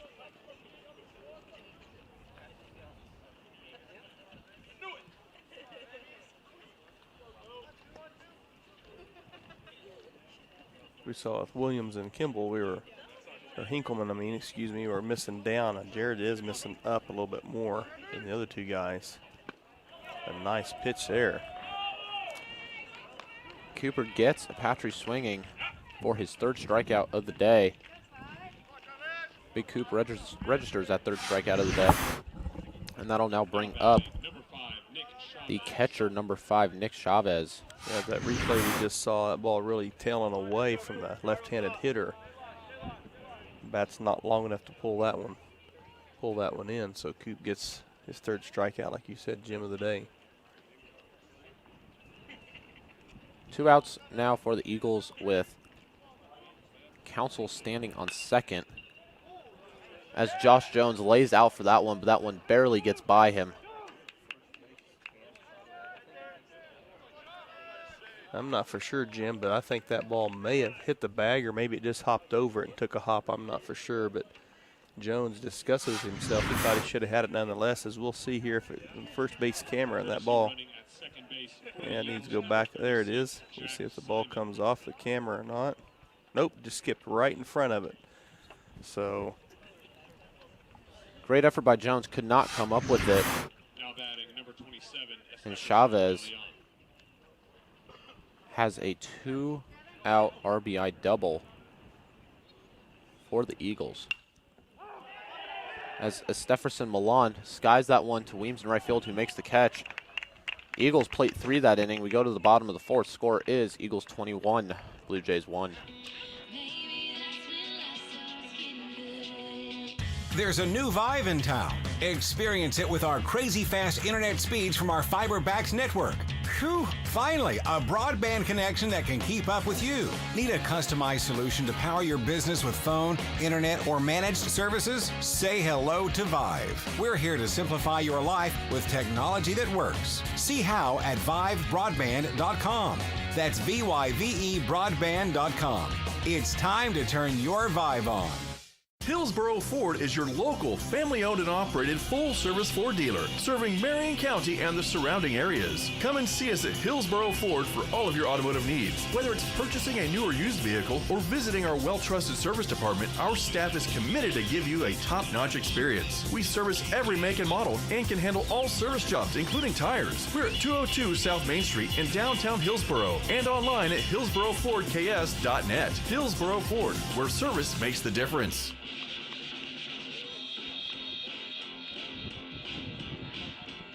Sooner or later, you might need some extra storage space. When that day comes, Fleming's Mini Store All is ready and waiting. Fleming's Mini Store All has 5 locations and has been serving the Hillsboro and Marion area since 1990. They've got a variety of storage size options and can even handle boats and RVs. To learn more, just visit FlemingsMiniStoreAll.com or give them a call at 620-382-5550. Fleming's Mini Store All, the solution for your storage problems.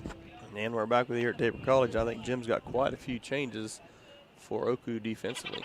Yep, and center field is now going to be, center fielder is going to remain the same. In right field, Jesus Rojas is going to remain out there, and then we have 15 at shortstop, who's going to be Matt Martinez taking over. And then at third base, we're going to have number 13, Tanner Kellerstrass. So 2 substitutions for OKWU with short and third. 3-4-5 due up for the Blue Jays, and leading off is going to be the right fielder, number 8, Kelsey Weems.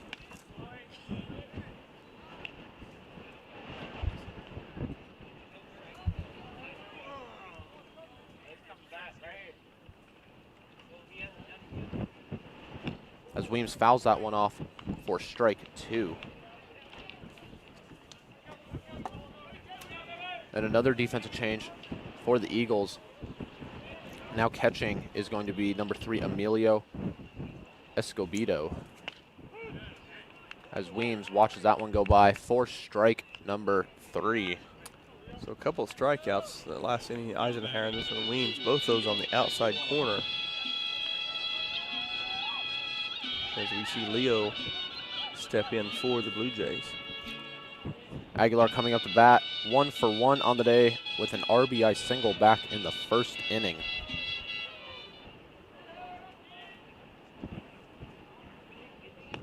As he watches that one go by for a ball.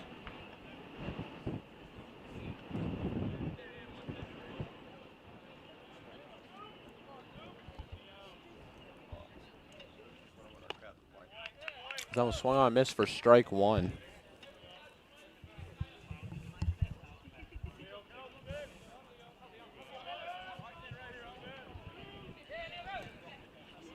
That 1-1 pitch is taken in the dirt for ball 2.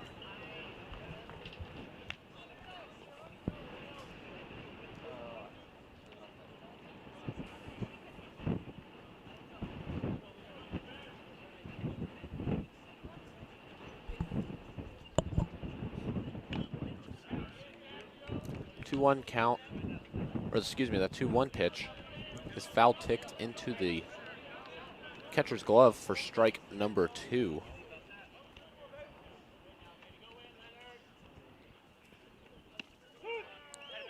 And that one is looked at on the outside corner for strike 3. Back-to-back strikeouts.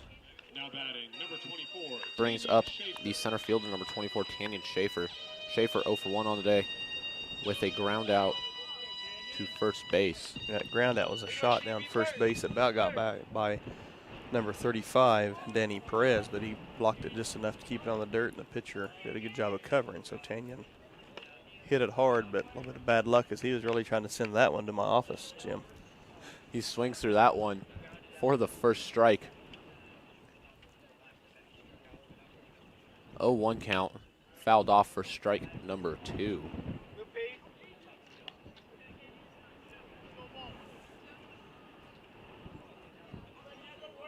No balls, 2 strikes. A count to Schaefer. That one's in the dirt for a ball.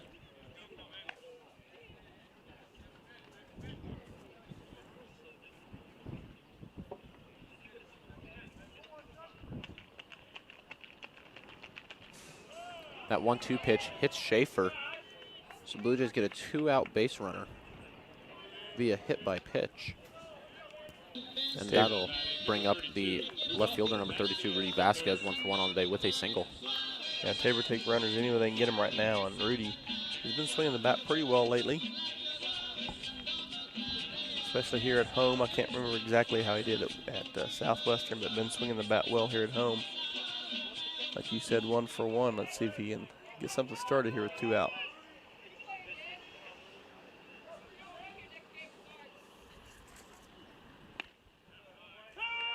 He watches that first one go by for a strike.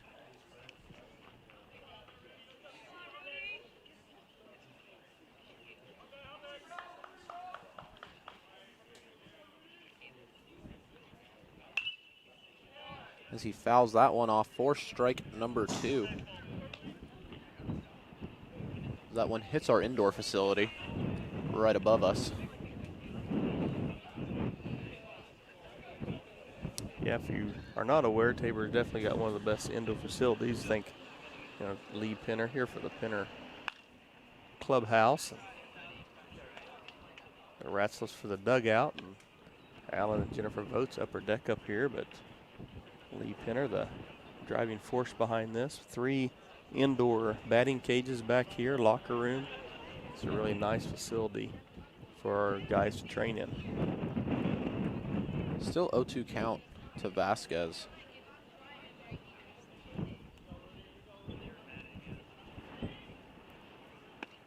So he watches that one on the outside corner for strike 3. We go into the top of the 5th. Score remains 21-1. Think about how good it feels when people really get you. Like the friends who come over when a big game is on, the neighbors next door who always bring your favorite buffalo dip, your in-laws who know you need silence during the clutch plays, and everyone who knows about your special post-win fist bump. It's kind of like having a State Farm agent like Paul Brooks. Paul is here to get to know you and understand your life, so he can help make it easy for you to protect what's important. Get an agent that gets you and your fist bumps. Call State Farm agent Paul Brooks in Wichita at 316-721-8181.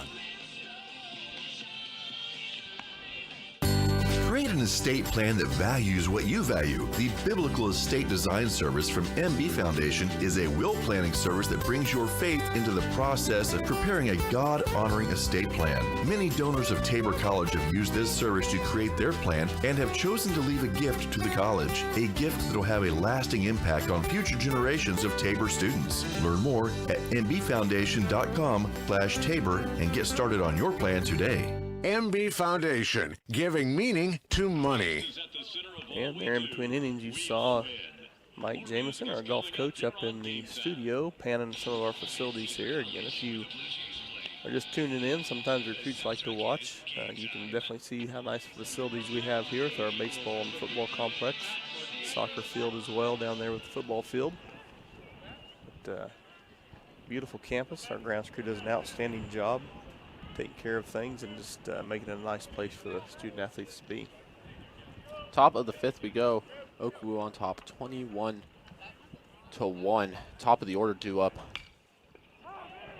And the first batter is going to fly out to Schaefer in center, and that was number 15, Matt Martinez. You know, Jim, it's going to be important to see if Jared can, you know, however many innings this game ends up going, if he can chew up a lot of these innings, that would sure help. You know, game 2 and then later on this week as well, if we can throw fewer people out of that bullpen.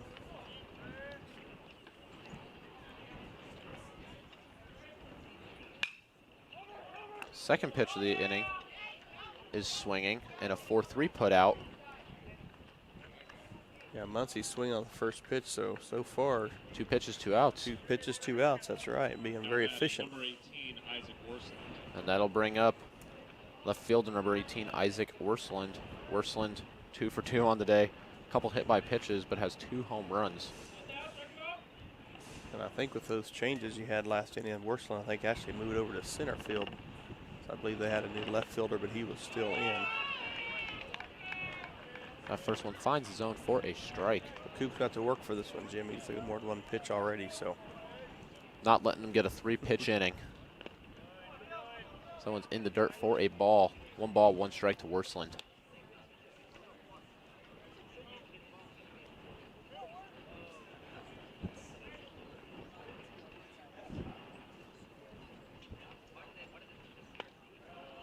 So that one is taken for strike number 2. 1 ball, 2 strike to Worsland.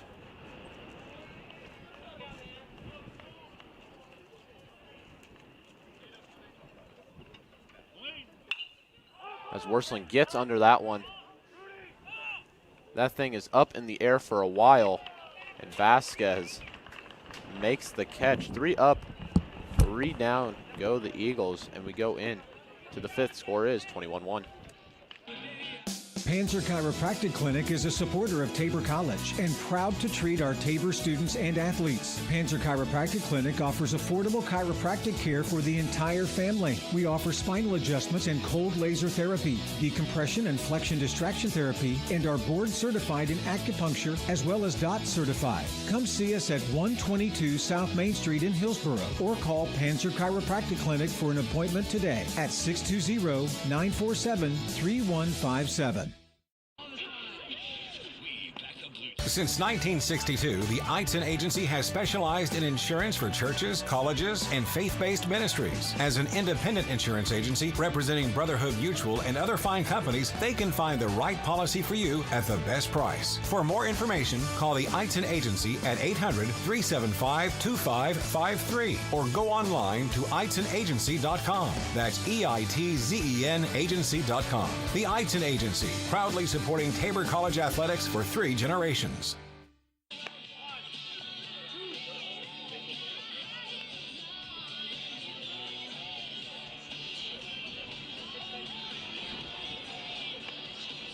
There's a new Vive in town. Experience it with our crazy fast internet speeds from our fiber-backed network. Whew, finally, a broadband connection that can keep up with you. Need a customized solution to power your business with phone, internet, or managed services? Say hello to Vive. We're here to simplify your life.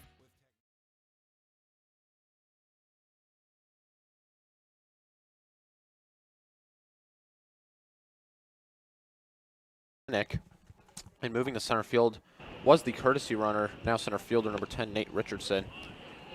Due up for the Blue Jays is going to be 7-8-9. And the first batter that Brothers is going to see is the third baseman, number 7, Drake Gerard.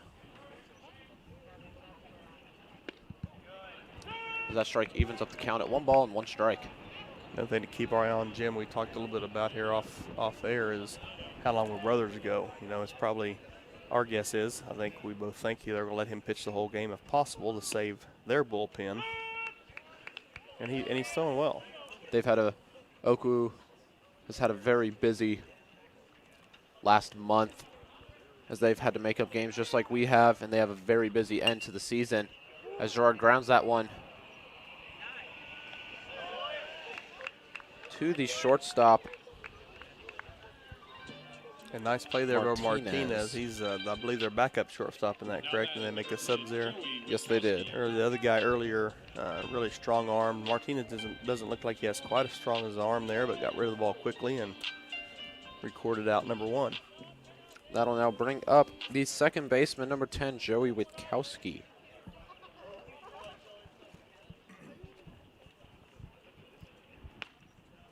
As Witkowski watches that first one go by for a strike. Witkowski 0 for 1 on the day with a flyout.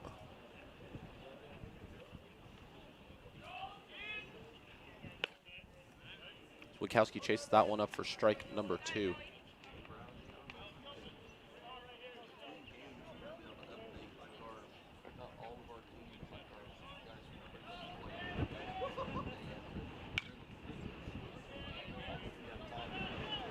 Witkowski fouls that one off, staying alive. Count still remains no balls and 2 strikes.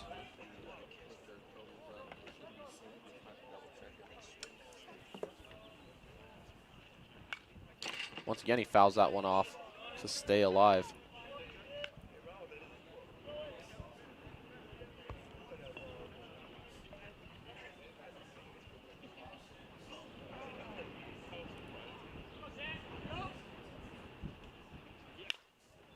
Witkowski chops that one to the first baseman, Perez. A good play there by Perez. Perez has made a couple good plays today. That wasn't extremely hard, but he did have to get rid of that quickly. 2 Brothers covering first. So good hustle, though, by Joey getting down the line. Brings up Jones to the plate. Like you said, David, now batting number 33, first baseman Josh Jones. Jones 0 for 0 on the day. Did work a walk back in that 3rd inning.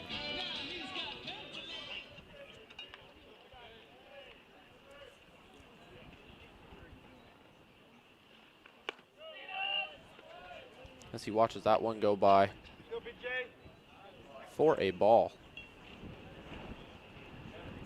And Jones is going to make you pitch to him. He's not going to give you a whole lot. He's not swinging a lot of bad pitches. Very disciplined at the plate. So watch that one go by for a strike.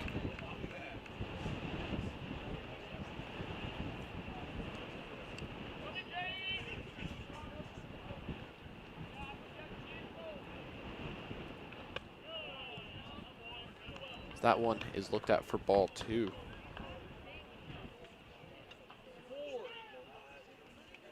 Stay ahead, Big J, stay ahead.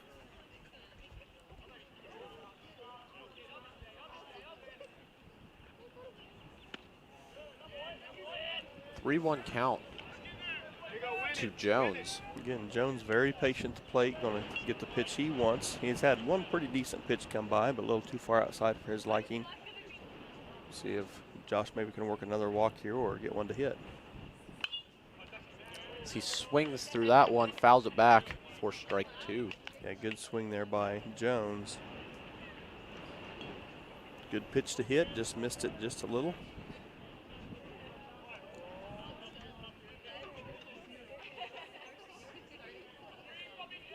Comes a 3-2 pitch to Jones. Fouls it off, staying alive. He's Getting a little too close to our cameras back there, Jim. I don't know if I like that too much. I don't like keep buying those cameras, but luckily we haven't had any balls hit them yet, knock on wood. But that's one of the differences you see here, Jim, in a lot of places. You watch most places, their cameras are just behind the fence. You really can't see the action real well. As Jones ropes that one into center field, and that one's going to get down for a base hit. It's a good piece of hitting there by Jones. Again, very patient. Had one strike early in the count, but a little too far outside for what he likes. Let him come in, fought a couple off, and sent that one into center field. So good piece of hitting there by Jones, giving us a base runner with 2 down. As we see the replay here, stayed right with it, sent it right back where it came from, and have a runner on. We believe we've got a pinch hitter here. Pinch hitting now for the Blue Jays is going to be number 12, Cole Highjazz. Coach Stanford trying to get some of our guys in, some more ABs here, as Highjazz has been up the bat quite a few times for us. As Highjazz watches that first one go by for a strike.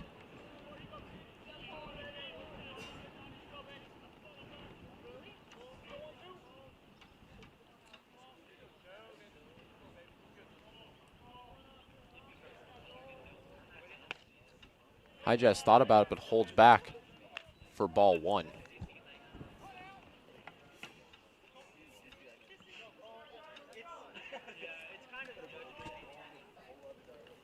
Jones standing on first, 1-1 count to Highjazz.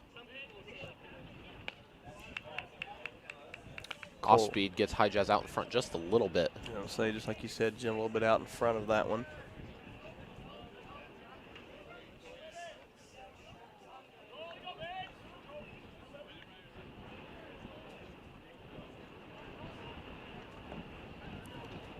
One-two pitch to Highjazz. Hits that outside corner for strike 3. We go into the top of the 6th. Score remains 21-1.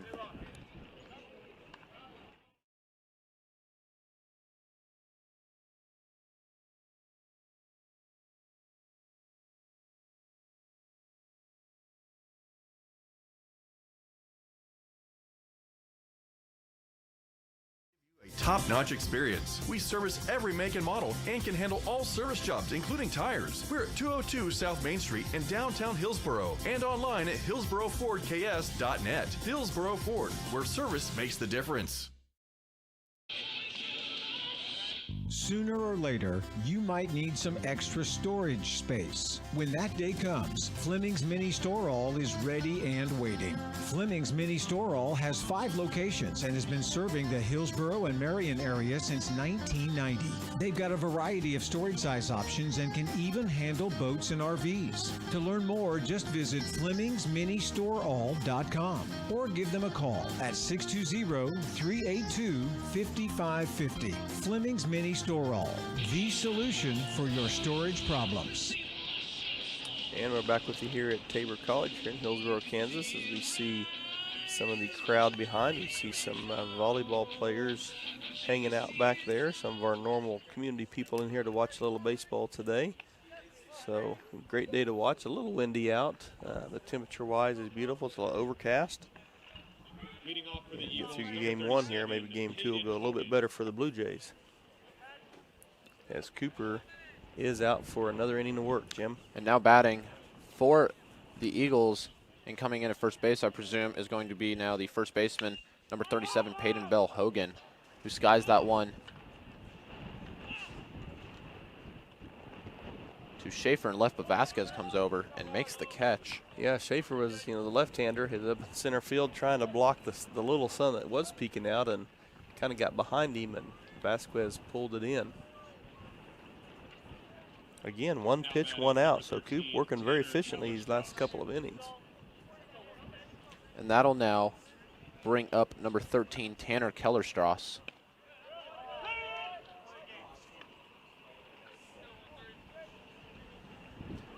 Jim, as this game moves along, one thing is we are getting a good look at one of their better pitchers, which could bode well for us down the road if we could run into these guys in the tournament. And really the top, nothing against our pitchers we're throwing now, but our top 4 guys aren't going to throw today. So they're not going to be able to see any of our top guys So maybe, down the road in the tournament, if we can get to where we can face them, that could bode well for us being familiar with their guy and them not being familiar with us. Like we said, those top 4 guys through this weekend is Keller Strauss. Skies that one. Yeah, Schaefer's coming in for that one. And Schaefer does end up making the catch. But like I was saying, we did throw our top 4 this past weekend, so we knew coming in today that they weren't going to throw. It was kind of a mystery even yesterday of who we were going to decide on who we wanted to throw. Well, even this morning a little bit, I was asking Coach, and he wasn't for sure, and I asked Andy when I came out here an hour later, and he still wasn't sure. So, but one thing Big Coop's shown us is he's come in and it shows he's got some stamina. He was his fourth inning of work, I believe. I think he came in the 3rd, right? So 3, 4, 5, and 6. Yep. So, and he's getting some strikeouts, getting some ground outs, getting some lazy fly balls. So doing a really good job out of the pen. Good to see the senior getting some good work and being productive. And those top 4 guys that threw this weekend, they will most likely throw this weekend to try and lock up. And what we hope is going to be that number 2 seed to get a bye in that KCAC tournament. And then obviously, if we do run into these guys, we're going to throw our either 1 or 2, depending on how our schedule plays out. And that one is looked at for ball 2. Yeah, 2 balls, 2 strikes. Last 2 strikes. Coop's really wasn't off the mound. He thought they were pretty good pitches. And we're hoping we can record one more out. And there it is, one more K. So Coop, I'll venture to say he may be out again in the next inning because the last couple of innings really been few pitches. So here we see this strikeout again. Missed it bad. He tried to hold up, obviously couldn't. A good pitch there by the big guy to get the out recorded. And 21-1 here, going in the bottom of the 6th, favor of the visitors.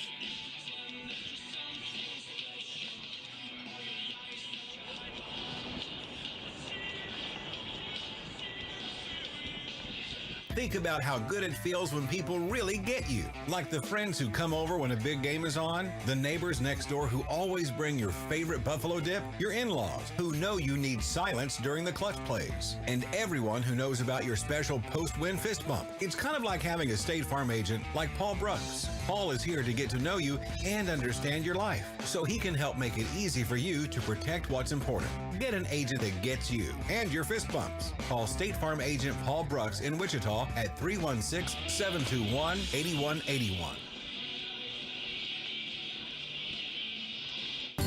Create an estate plan that values what you value. The Biblical Estate Design Service from MB Foundation is a will planning service that brings your faith into the process of preparing a God-honoring estate plan. Many donors of Tabor College have used this service to create their plan and have chosen to leave a gift to the college, a gift that will have a lasting impact on future generations of Tabor students. Learn more at mbfoundation.com/Tabor and get started on your plan today. MB Foundation, giving meaning to money. Bottom of the 6th we go. 2-3-4 due up for the Blue Jays. Leading off is going to be the shortstop, number 1, Matt Johnson. Johnson 0 for 2 on the day.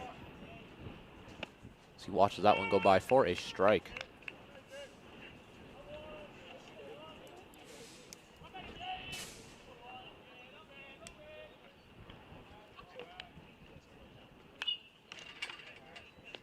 That one is fouled straight back for strike number 2. And when we sit here and we look at the stat line, it's not like Tabor has beat themselves today. OKWU came out, swung the bats well. No errors for both teams so far through 5.5 innings. Yeah, Tabor's not really, we haven't done anything to lose the game, as far as making errors and things. We have issued some free passes. We've hit quite a few batters. Johnson skies that one into right field. Right fielder coming in makes the catch for the first out. But after that big inning, I think it just shocked us. We knew they'd probably come out and get some home runs the way they hit and the way the wind's blowing out on our field. But to put up the 11 in the first, I think probably kind of shocked our guys a little bit. And that's just, no matter what you say, the mentality. I've coached a long time. When you look up on a scoreboard, you're down 11-0. After a half inning, that just plays with your mind a little bit. When I go back and I just counted when you brought up free passes, between walks and hit by pitches today, the pitching staff today has let up combined 9 walks or hit by pitches. And I'd venture to say most of them have also come across the plate to score, as most of the times they do. But like, Coach Stanford's talked a lot of times, baseball players have to have real short memories. And I know probably his I'm not going to say what but I would guess that his speech will be something about, hey, we didn't do really well that game, but that's over and nothing you can do about it. So let's come out the next game and see what we can do. Because I know he's always talked about win or lose, you got to forget about what's behind you and look to what's ahead of you. So we'll get through this game, and I think we'll see a different Tabor team the second game. 1 ball, 2 strike. 2 strikes is the count to Kelsey Weems, who fights that one off, kind of hits it off the end of the bat. Yeah, Kelsey, he fought that one off a little bit, and teams, good teams do their scouting, and they know Kelsey can hit the ball, so the left fielder's back a lot. And so he could not get to that one. A little blooper from Kelsey off Kelsey's bat, as we see the replay here. Full swings and just doesn't quite get it. And that outfielder starts almost on the track and just can't get there. And a pinch hitter for the Blue Jays is going to be number 27, TJ English. English hitting for Aguilar here in the bottom of the 6th. So it looks like maybe English will stay in the catching inning, maybe not, but he could. They give Leo a break before game 2. Leo's took that bat off the hand earlier, plus he's been beat up with some ground balls, so maybe going to give him a little bit of a breather before the second game. But good to see TJ get an AB here. As TJ watches that first one go by for a strike. Weems standing on first, 1 out in the bottom of the 6th. Weems, our second on the team in stolen bases, and also up there in the nation, amongst the nation's leader. Don't really know that he's going to be going anywhere right now.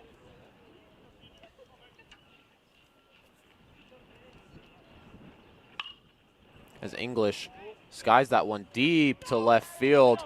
Take a good look. You won't see it for long. TJ English with a 2-run home run. That's got to be a highlight of the year so far for TJ. He's usually our bullpen catcher, so he go and come out and get a little action here and get an at-bat. So, and the good thing is you saw Kelsey Weems immediately turn around and smile big. Even though you know what the score is, he turns around and is very happy for his teammate, who puts in just as much work at a time as anybody else, just doesn't get behind the plate in a game situation often. So nice job by TJ to send one over for a home run. And yesterday during the JV game, TJ hit 2 home runs. So he's carrying that from yesterday into today. Yeah, that was a definitely good shot by TJ. So that'll now bring up the center fielder, number 24, Tanyan Schaefer. Schaefer 0 for 1 on the day as he swings through that one for a strike.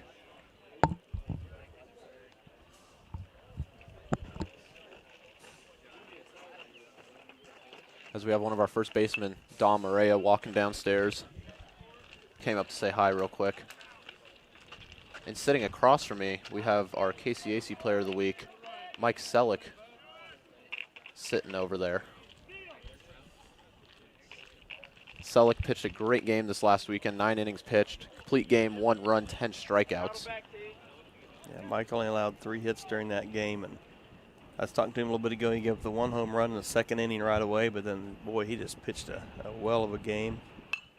That's his second time being KCAC Pitcher of the Week. We have another one over here, Austin, sitting up here as well. So, and that's a couple of those guys we mentioned that threw last weekend that aren't going to throw, obviously, until Sterling. So 1-2 count on Schaefer in the dirt for ball 2.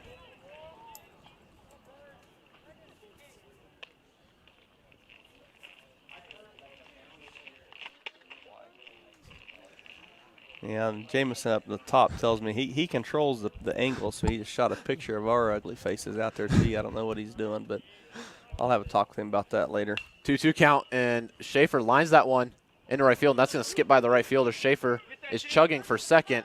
He kind of stuttered a little bit going around first, but he's going to get in there.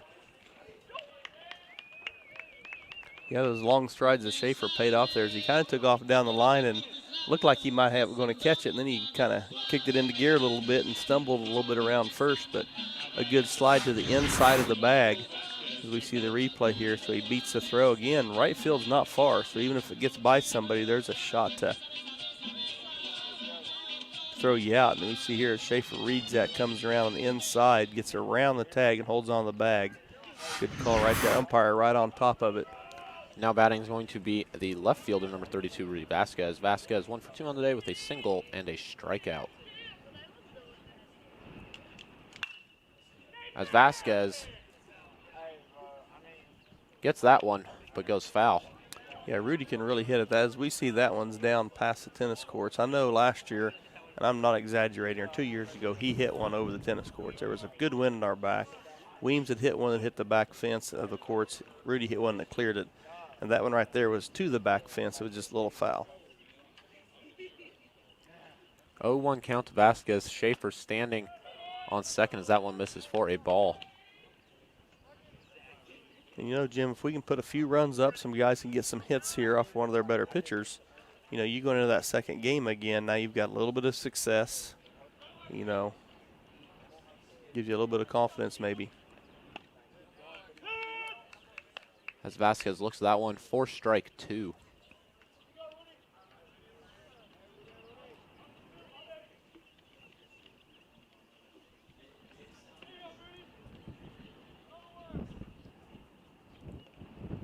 One-two pitch to Vasquez. Swung on and missed for strike number 3. Yeah, it's a good swing by Rudy, but just a really good pitch, just a little below where he likes it. So 2 out now here with Gerard up, and Schaefer still at second. Gerard 0 for 2 on the day with a couple of ground outs.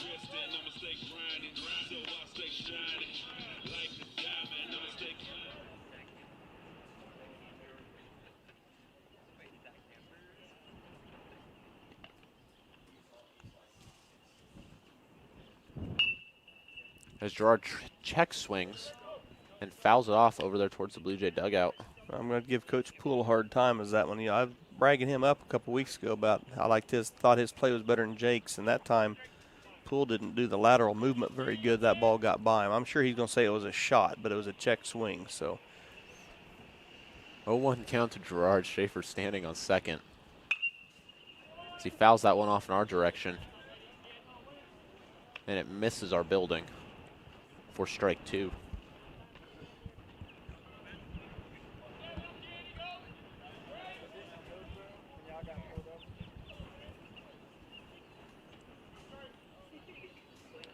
Those of you watching the conclusion of game 1, about 30 minutes later, it will be game 2. You will have to get on the other, as Gerard stays alive, fouls that off. You will have to get on the website and click on the camera icon for game 2, as we do them on separate streams. Do that for various reasons. Council 0-2, Gerard fighting and staying alive. See a nice camera view from our center field camera. It's mounted on top of our scoreboard out there, so you get a good look at what's going on here. Another one that is fouled away.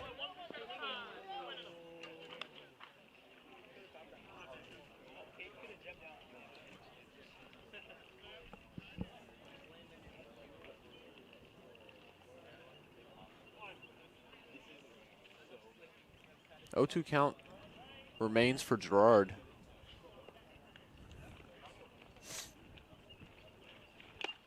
As Gerard goes up and chases that one for strike 3. Blue Jays able to plate a couple across on a 2-run home run by TJ English. We go to the top of 7th. Score is 21-3.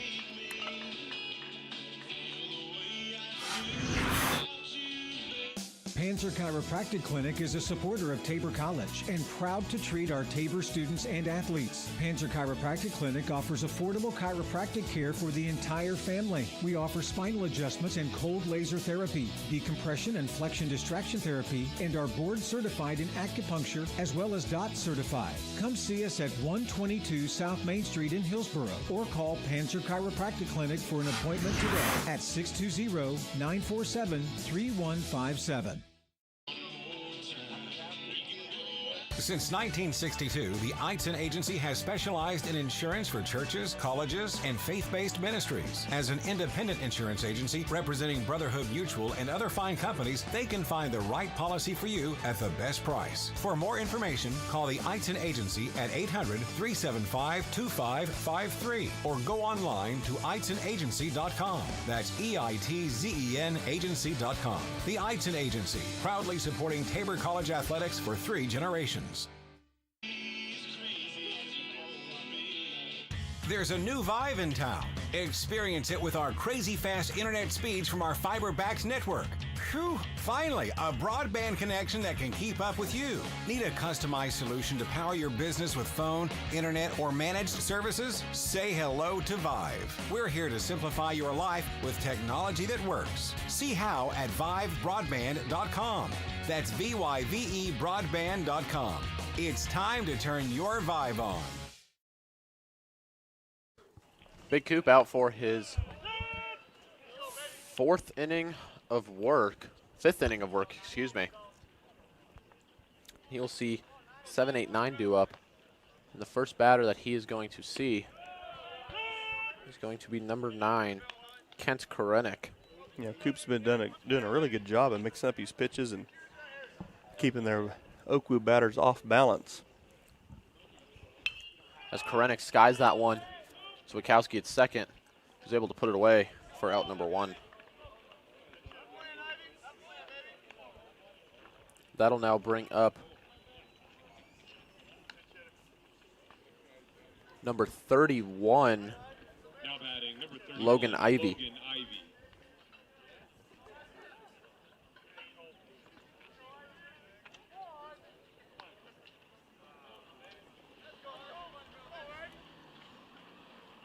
As Ivy watches that first one go by for a strike.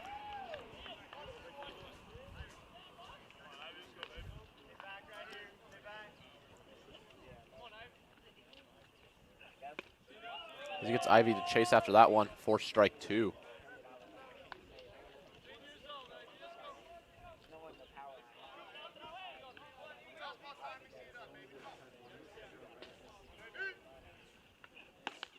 Oh, 2 pitch he looks at for ball 1.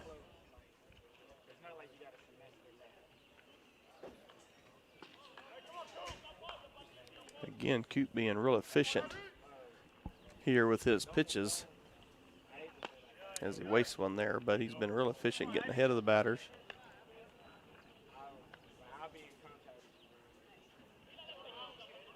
I think part of it is Jim. He's just been around long enough. He's been in the program a long time. He knows what coach expects. He knows how to pitch. He may not be the most overpowering.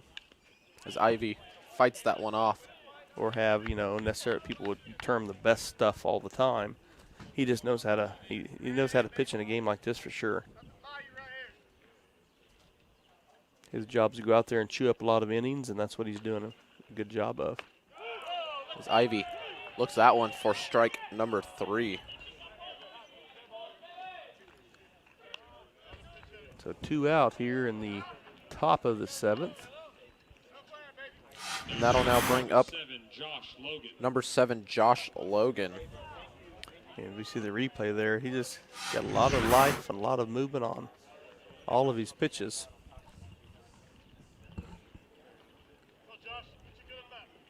Logan, a freshman out of Flower Mound, Texas, who watched that first one go by for a ball.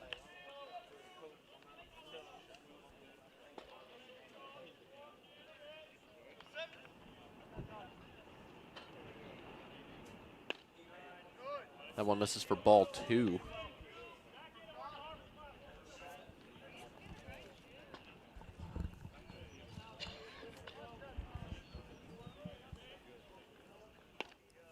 .20 pitch misses for ball 3.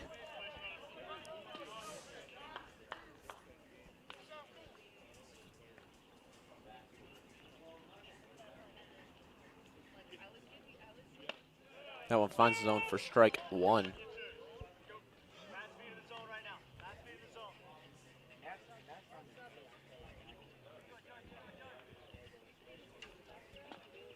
That one hits the bottom of the zone for strike number 2. 3-0 count. Now all of a sudden full at 3 balls and 2 strikes. Good job by Coop to battle back here after falling behind 3-0. See what he can come up with another key out here. Here comes 3-2 pitch. Fouled off, so we'll do it again. No thud that time, so that ball just misses our indoor facility. I heard it off the water tower, though, so that's what it hit. And this Friday could be dangerous because Hillsborough High School has their big, 12-team track meet here, so we're going to have to keep kids out of that area. They may have some headaches. Is that 3-2 pitch? Ends up hitting Logan. That'll bring up number 15, Matt Martinez. He didn't make a great effort to get out of the way. You'd think with 3 balls he was going to get the pass anyway. He wouldn't want to get hit, but so one of the rare mistakes by Coop right there. Martinez coming up to bat in his first at-bat today. He flied out to Schaefer in center. So that one finds the zone for a strike.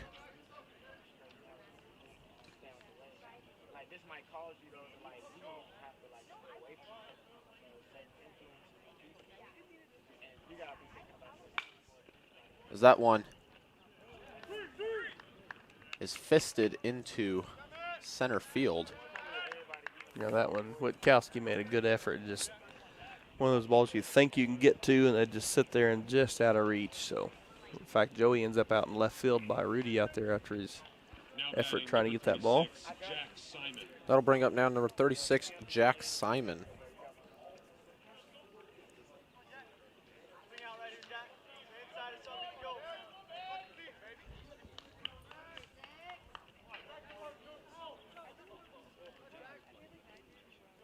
Got 2 down, 2 on. Oh, they would have had the pickoff there. Would have had a good throw.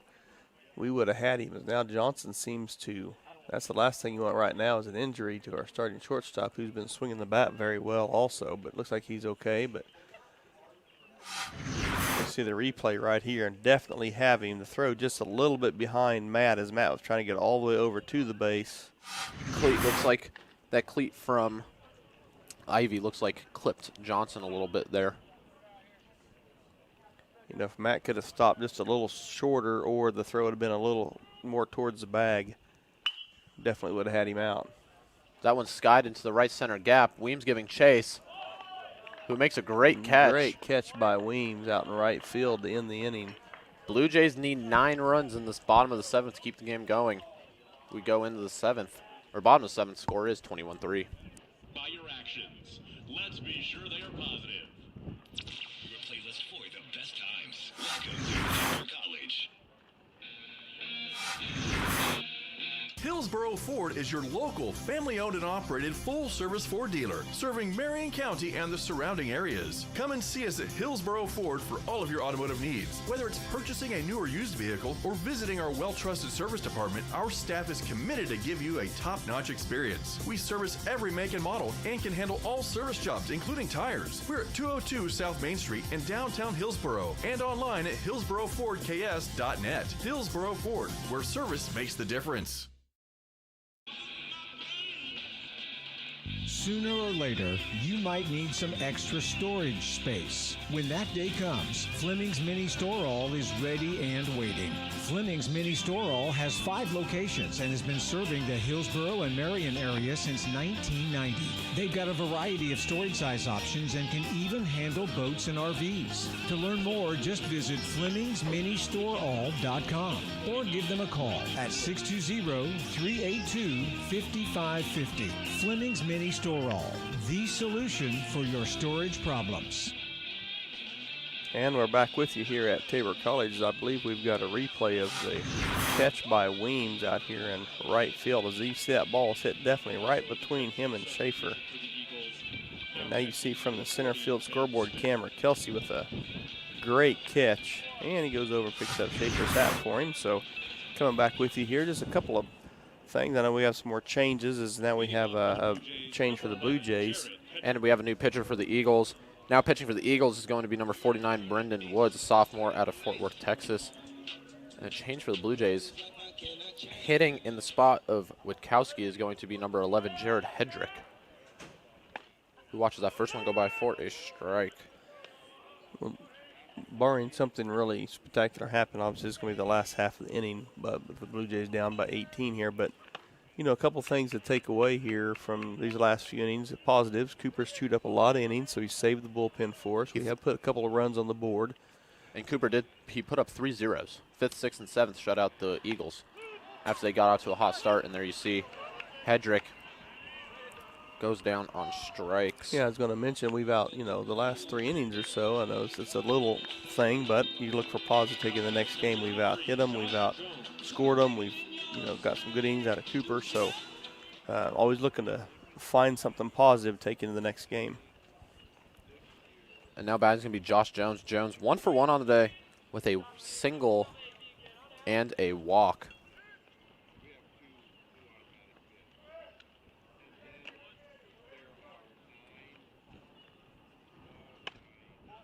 As Jones swings and misses at that one for the first strike. 1 ball, 1 strike.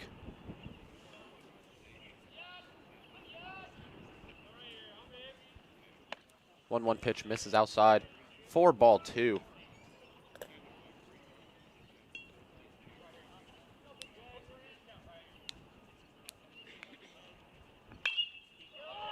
As Josh gets into that one, take a good look. You won't see it for long. A solo home run by Josh Jones. Gets another run across for the Blue Jays. As the score is now 21-4. A solo home run that hits the fence of the tennis courts from Jones.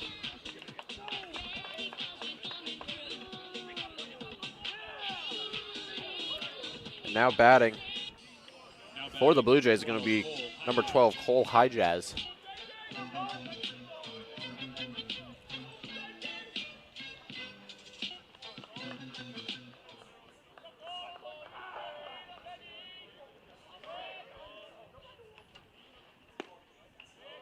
That one misses down for a ball.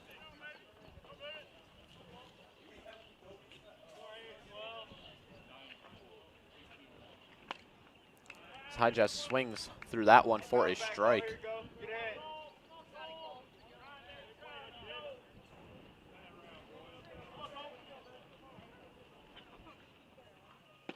That one misses down for a ball. 2 balls, 1 strike.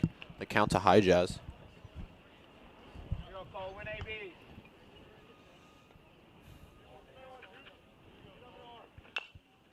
That one is chopped foul. Count even at 2-2. With Shannon Johnson waiting on deck.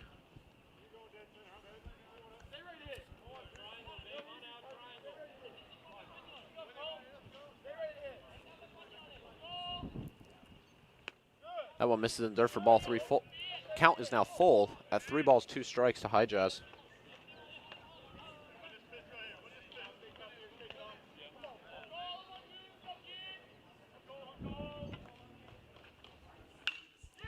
As Highjazz gets into that one. Deep to left field. Take a good look. You won't see it for long. Back-to-back home runs for the Blue Jays.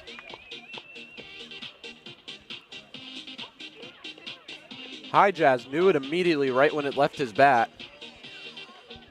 And that is now another solo home run for the Blue Jays here in the bottom of the 7th.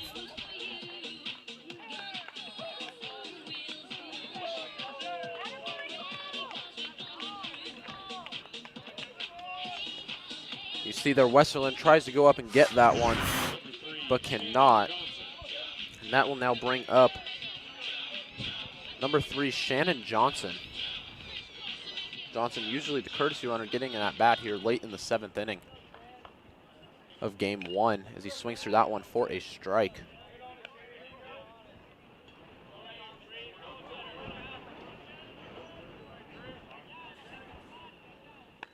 Watches that one, and it misses outside for ball 1.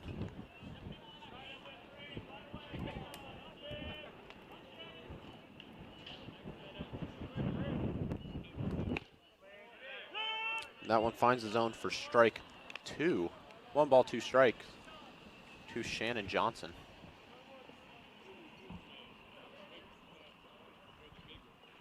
As Johnson goes after that one, chases in the dirt. Catcher comes up, makes the throw for the second out.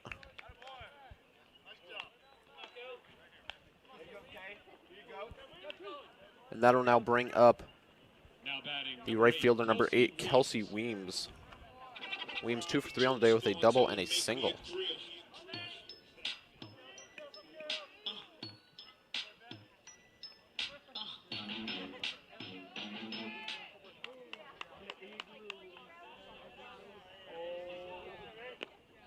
That one misses in the dirt to Weems. 1 ball, no strikes. And just a reminder, when this game concludes, we will have about a 30-minute break as Weems skies that one foul for strike 1. But as I was saying, there will be about a 30-minute break once this game concludes for the umpires to change out and get back to the field. And just a reminder, you need to change streams, close out the one you are currently watching at the end of the game, and tune into the new one. As that one's driven to right field, that one's going to go foul. So close out the stream you are on once this game concludes, and we will start the stream to the second game about 10 minutes prior to game time. That one misses inside to Weems for ball 2. 2 balls and 2 strikes as the count to Weems, 2 outs. Tabor down to their last breath here in the bottom of the 7th. Next game will be a 7-inning game, regardless of the score going into that game, as that one is looked at for ball 3. Count is full at 3 balls and 2 strikes.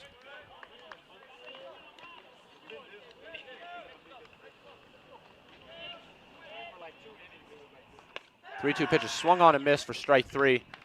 Final score, Oklahoma Wesleyan 21, Tabor 5. Oklahoma Wesleyan scores 21 runs on 17 hits, no errors. Tabor scores 5 runs, 9 hits, no errors. And once again, close out the stream you are on now, and make sure to tune in about 30 minutes. Game 2 will start. That will be a 7-inning game. You will have to open the new tab. We will see you all then.